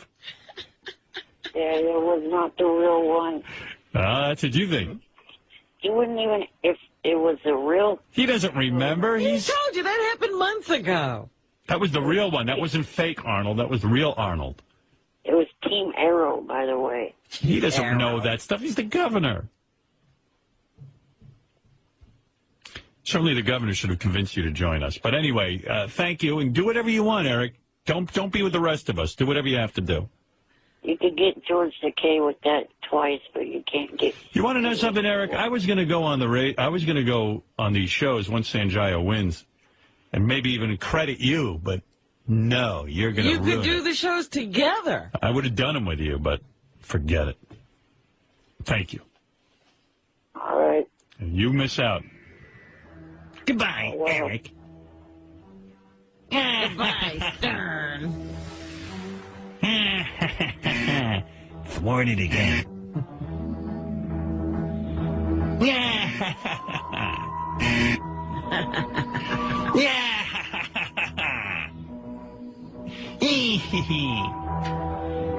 Goodbye, Eric. Goodbye. There he goes. I love Eric. I love that he won't join the movement. He refuses. He resists everything. You know, if, like, Sanjaya doesn't win next week, he's going to call in. Oh, he'll gloat. He'll gloat. You don't want that. We can't have that. You're on the air. Hi, Eric. Good morning. Good morning. I got a letter about Eric from Robert Mills. They had their meeting. Oh, you're kidding. It happened. Yeah. Eric went down to L.A. and had a meeting with Robert Mills, who I set him up with because Robert's in charge of The Bachelor and a bunch of other shows on ABC. He's a big deal at ABC, like a vice president of some kind. And he took a meeting with Eric and introduced Eric to a whole bunch of different casting people. And for them to come up with ideas for him? Yeah. Eric, in your opinion, how did it go? It went well. Yeah. I talked to Robert and a couple other casting people that he had me meet. Well, what was the gist of the meeting? Well, I can tell you. Because Robert sent me an evaluation. Howard, if you ever write a resume again, the first thing on it should be, I got an enormous ABC producer to meet with Eric the Midget. That's like my power. The most powerful man in show business. Might be the biggest thing I've ever done in my career. I think so. Go ahead. No, this is something completely different I heard about Eric. What'd you hear? Someone called me yesterday saying he was outside of a tattoo shop, like handing out tattoo balm to people. What? Tattoo what? Tattoo balm, like stuff you rub on tattoos. Oh, you're talking about stuff that after you get a tattoo you put on. Yeah. Like an antiseptic, an antibacterial cream. Yeah. Tattoo balm. Tattoo bomb? I remember outside the tattoo. He was bombing the place. He was handing out A-bombs. Is that right, Eric? Do you have some sort of work handing out tattoo balm? No, I was not outside of a tattoo place doing that. You weren't? That means he was inside. I was going around the streets of Beverly Hills. Doing what? Pretty much doing what J.D. said. He didn't completely have the information correct. So in other words, you get a fee for handing out this product from the company? They sponsored the trip down here. I see. All right. Oh, wow. It's Rocco's Old School Tattoo Bomb. Okay. So somebody might have seen you outside of a tattoo parlor, but you were going all around. All right. So Rocco's Old School Tattoo Bomb was promoted. They gave you money to get down to L.A. for your meeting, and then they didn't give me money. They sponsored the trip. What does that mean, Eric? They paid for me to get down here. Oh, you asshole. Jesus. Well, yeah, okay. Oh, you asshole. So it means they gave you money in exchange for your services. Right. All right. Never mind that. All right. Look. How does Eric have better sponsors than us? Really? All right. So here's the... Stern. Yes. I can't say that they gave me money directly. Right, because of your SSI. No, but Eric, that's not them giving you money. They didn't pay you. They took care of your expenses. Right. They spent money on you. Right. Okay. Fascinating. All right. So I heard from the... Let's split hairs. Yeah. SSI will be calling in 10 minutes. Right. I heard the... Anyway, so Robert Mills, he really gets me crazy. Why? Why? Because they say to him, oh, they sponsored you, they paid money to get you down there, and he goes, no, they didn't. Oh, you mean Eric gets you crazy? Yeah, Eric gets me crazy. Eric gets everybody crazy. So I heard from Robert Mills, and he said, I hope everything's well. He told me about that the season premiere of The Bachelorette is it should be in my hands already, but it isn't. Oh. I don't know, something goes on with our system. It takes me a couple of days to get anything. And The Bachelorette will be starting when? I don't know. I guess soon. I mean, I don't know. But he Is always... it for the summer? I guess. I'm not excited about the chick they chose as The Bachelorette. Oh, really? Yeah, chick's got a... I don't know. I don't dig her that much, but I'm watching the show anyway. You know. Anyway, he says, Eric the Midget made an appointment with me today, and he showed up this time. Well, that was nice. We had a very nice meeting. He met with one of our scripted casting directors and requested a part as a doctor on Grey's Anatomy. Oh, did he? Yeah. Doctor or patient. Right. His logic was sound. Since he has been around doctors his whole life, he said he can make the jargon sound convincing. So he feels because of his treatments with the medical community and the fact that he's so involved with medicine that he would be an excellent doctor. Did you shout out a few commands to show how good you could be, Eric? Yeah, did you say stat? No. No.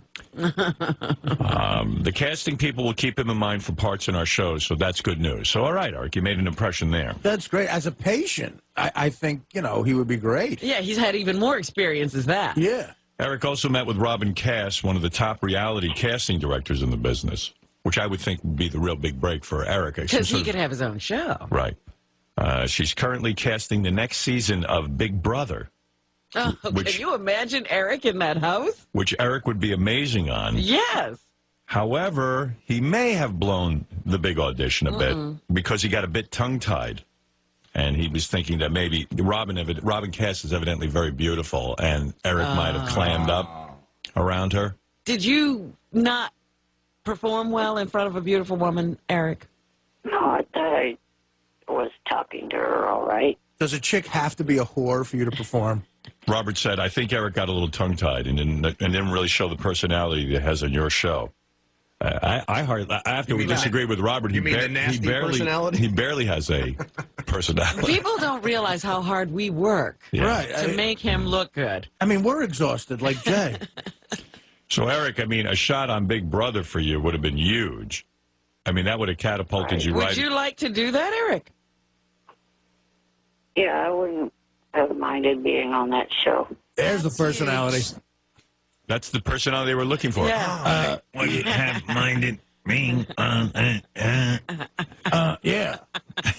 Well, I don't know what Big Brother is, but is it something where they throw people out of the house or something? Yeah. And everybody has to live together for a long time. What do you mean I'm out? They put a bunch of people in the house, and you have to somehow stay the longest in the house. Right, and people vote to get you out of there. I'm proud to say I haven't seen half a second of that. Yeah, me neither.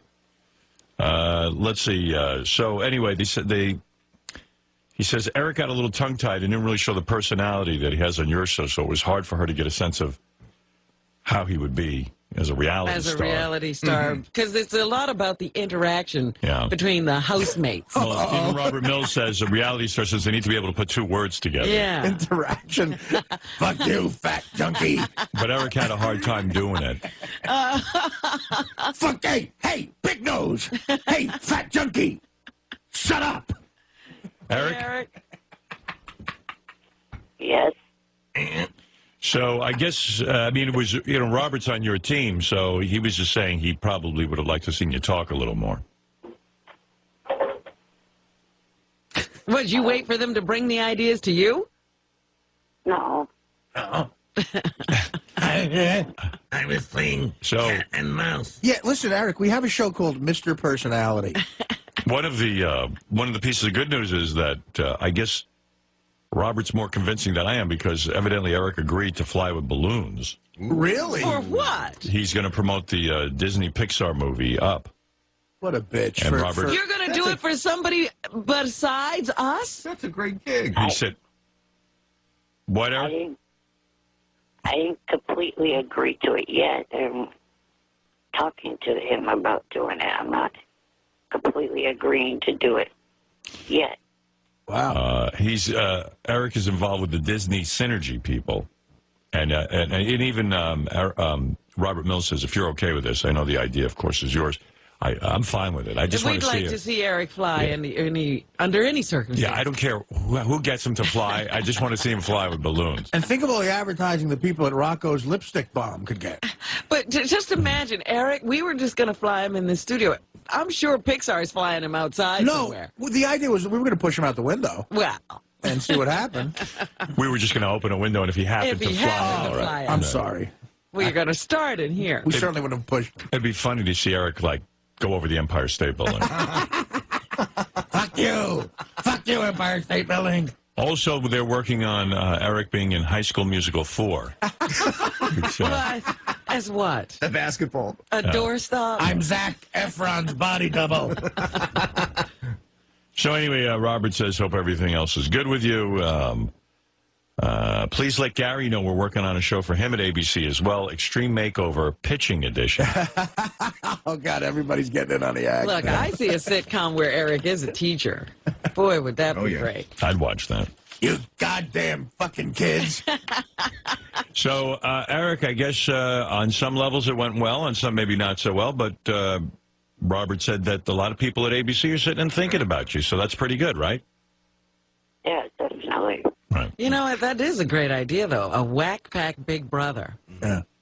Robin Cass never wants to see you again, but everything else went good. Well, it's funny you say that because we, for Howard TV, we have not a whack pack Big Brother, but we did have one of those reality things where all set up where you had to pick the king of the whack pack. Right, I remember that, and we never really got that done. And all the whack packers would be locked in a house and would have to come out, emerge with one winner. One leader, yeah. One leader, and then like with the Pope, big billowing white smoke would come out of the house. Right. The dope, right? We called it the dope. We called it the dope, and you'd be the head dope, but it never happened. Yeah, for a bunch of different reasons that I won't go into. We had legal issues. You can't have 8 felons in the same room together.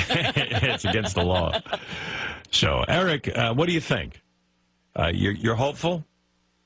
Yeah, definitely hopeful that everything went well.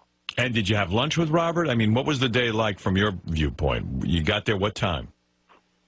Got there on time. The meeting was set for 10:30 in the morning. Right. And we were in the meeting, talked to him and one scripted person from the casting department of ABC.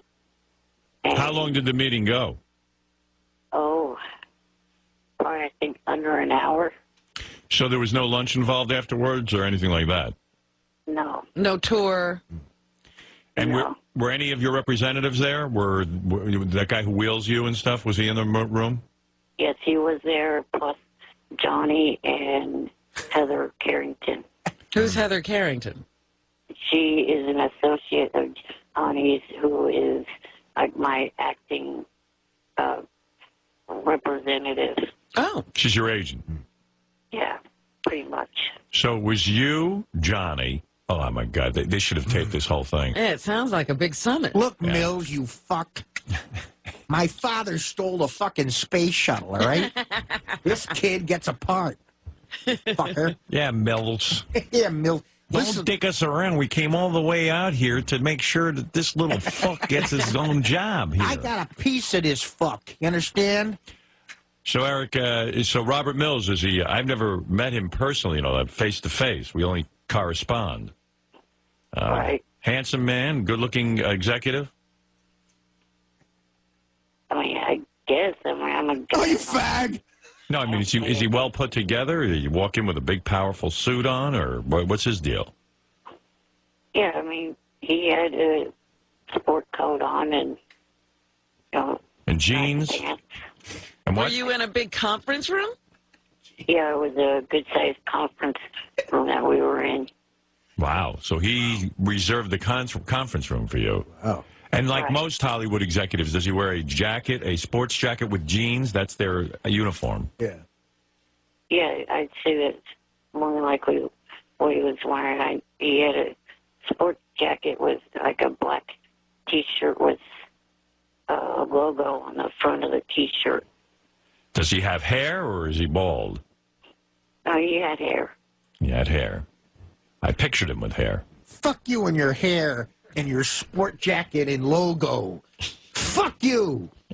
Your L.A. bullshit. This kid gets a part on Grey's Anatomy. Was Johnny Fratto quiet during the meeting, or did he try to take over the meeting and make it about him? In other words, try to get his own show on ABC? No, he didn't pitch anything for himself. Right. He sat Did he there. speak at all?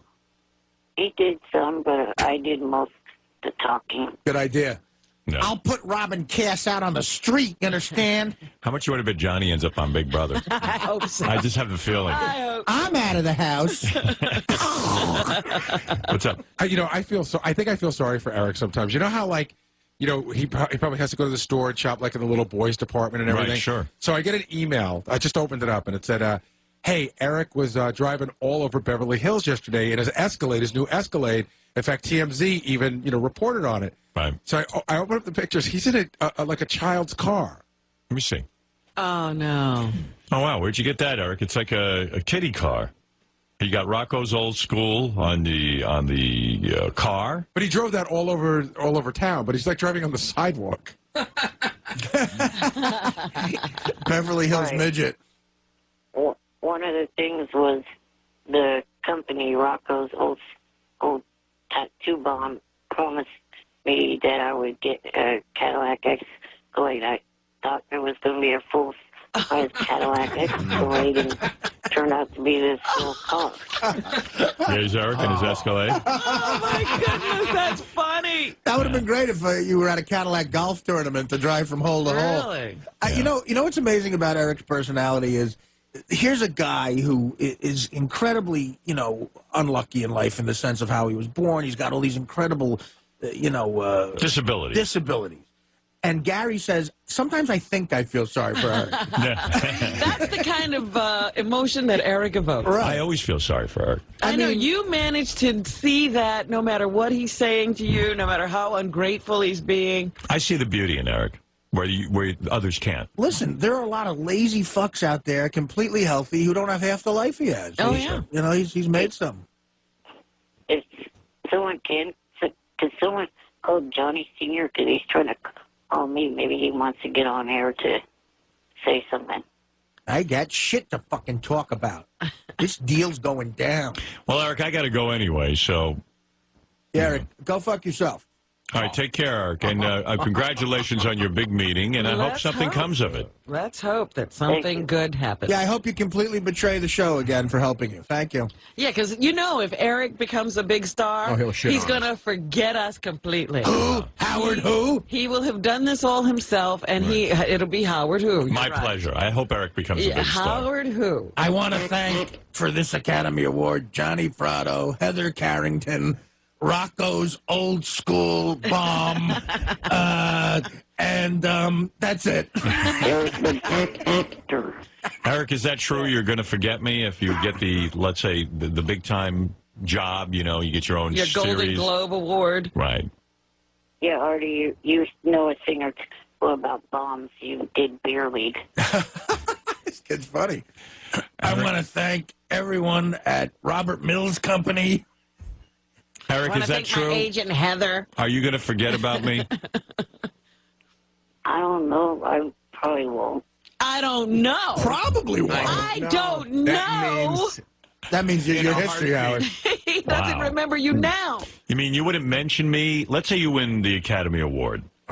You wouldn't get up on stage and mention me and say... Howard, we're here. It should be the first thing out of your mouth. You wouldn't say, Howard Stern got me a meeting with Robert Mills and set this all up for me. You wouldn't say that? Yeah, I would. Bullshit. Eric, the only reason Robert Mills even knows you exist and would think of taking a meeting with you is because of what's happened to you on this show. Right. Right. I want to thank the SJFCSG. I want to thank the chick who I sent a picture of my cock to. All right, Eric, I'm curious. If you would, role play with me for a second. You've just won the Emmy for your role on Grey's Anatomy that Robert Mills set up for you. As an asshole patient. Let's say, you played this unbelievably sensitive patient who, is dying in the hospital. You have something wrong with your rectum, I don't know, and you rectum cancer, and you start. I had a club foot, you fuck. And you start out as this sort of ornery patient. I'm club fucking footed, you asswipe. You start out as this horrible patient, and then you somehow are won over by the doctors, and it's the most moving role people have seen, and you're nominated for the Emmy, and there he is. George Clooney is up there, and he actually presents you with the Emmy. Let me hear your speech, if you would. Just ad-lib it. I just want to thank, the people that got me to start in the business, Howard Stern and his show, and Robert Mills. Very good. Play the music. Thank you, Eric. I'm listening to the speech. And also, yeah. Johnny and Heather Carrington, and last but not least, my parents and God. Very nice. God. Very nice speech. You think there's a God? Yes. I want to thank the people at Caddy Mini Escalade. What did God do for you exactly? Jesus. I don't think there's a God because I'm ugly. Do you have any blessings? Yeah. I mean, I know you got laid at the Bunny Ranch, but... Anyone could do that who's got a fistful of 20s. Boy, that is really inspirational this morning, ladies and gentlemen. Eric believes in God. Eric believes in God. As Artie said, he goes, I don't believe there's a God just because I'm ugly. I mean, imagine, Eric wakes up and goes, God did this to me. I don't believe there's a God because I don't play shortstop for the Yankees. Why do you believe in God? Why would a merciful God, give you your afflictions? Well, obviously he's not merciful. He's got a sense of humor. Maybe Eric was Hitler in the former life. You can't make us all look the same. Right. Why not? Yeah, why not? Because it would be boring and pointless. You think God cares if it's boring for us? Apparently, that is his major concern. Yeah, he doesn't want anyone to be bored. No, I got news for you. Life is pretty boring. So he made Eric, completely. Yeah, he made Eric for all of us. He could have given him freckles. Yeah. He made it easier for a dog to maneuver. Why couldn't he make everybody look like Brad Pitt? And you had to put dots in different places. Right. So we know each other apart. Maybe I'm guessing, but I have a feeling Eric was told this over and over again as a kid. It's a mantra. Like his parents kind of said to him, God couldn't, young Eric, God couldn't make us all the same, so he made you different. I'm club fucking footed, you asswipe. The kid who wheels Eric around, I met him out in San Francisco, and he told me that he feels there is a God as well, right before he got insanely drunk at my show. But was it that the kid who came with Eric, the kid who always has the red shirt on, the Cincinnati red shirt? Yeah, he was with me. Yeah. Well, he didn't talk, did he?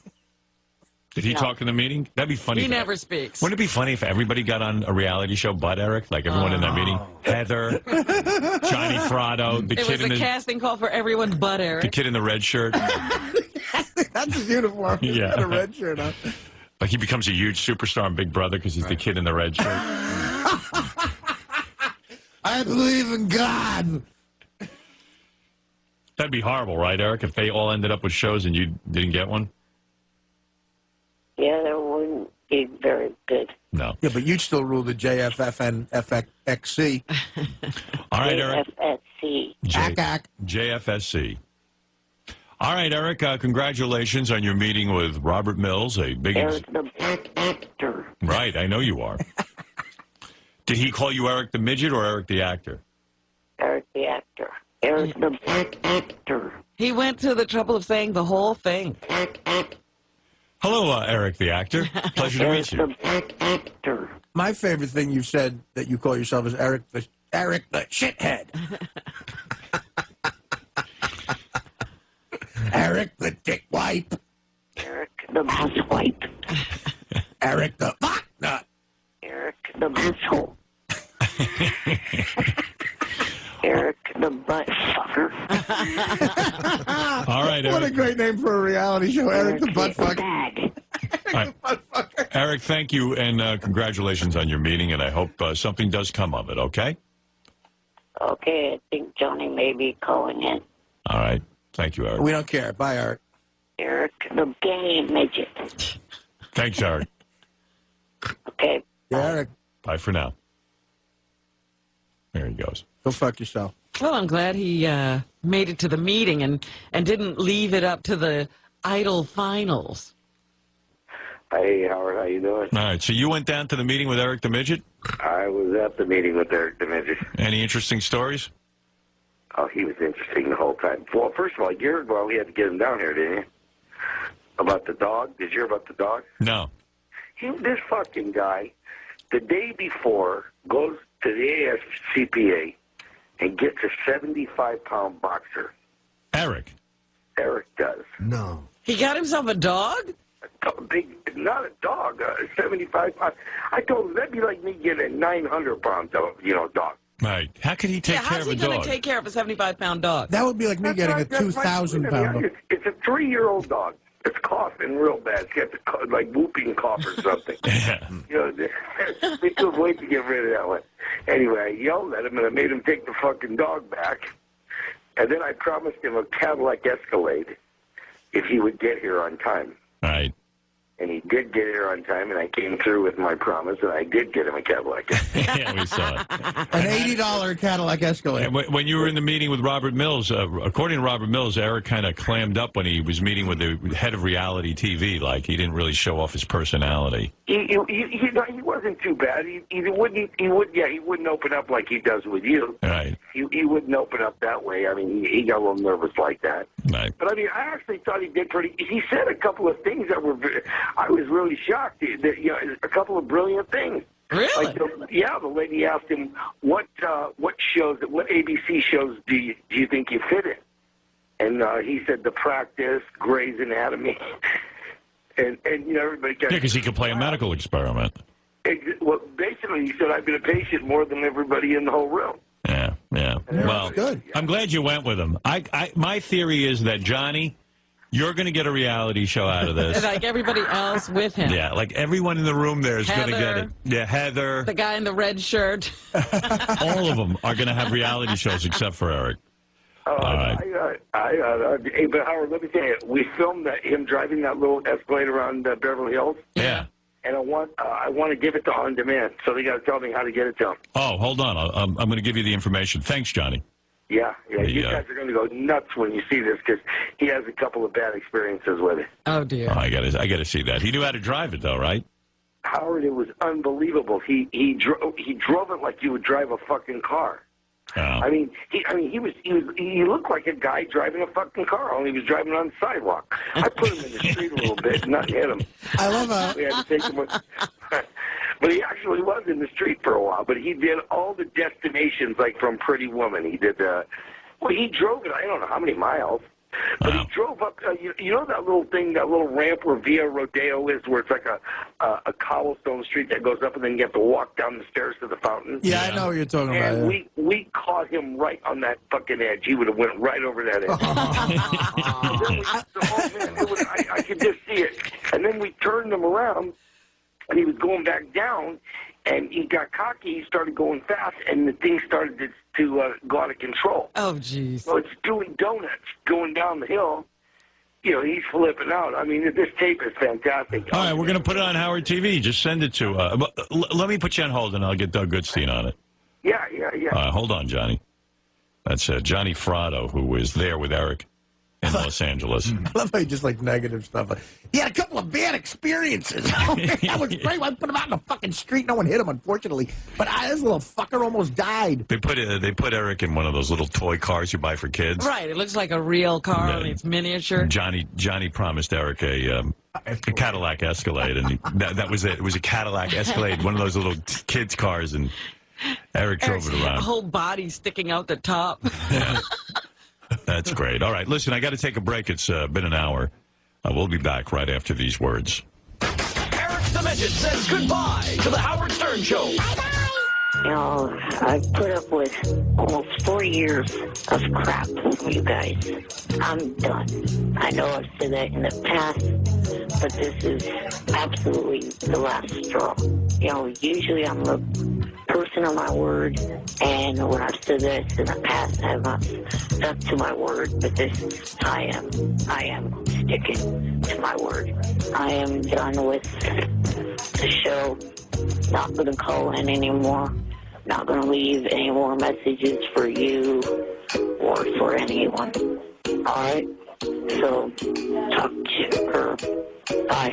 You're listening to The Howard Stern Show.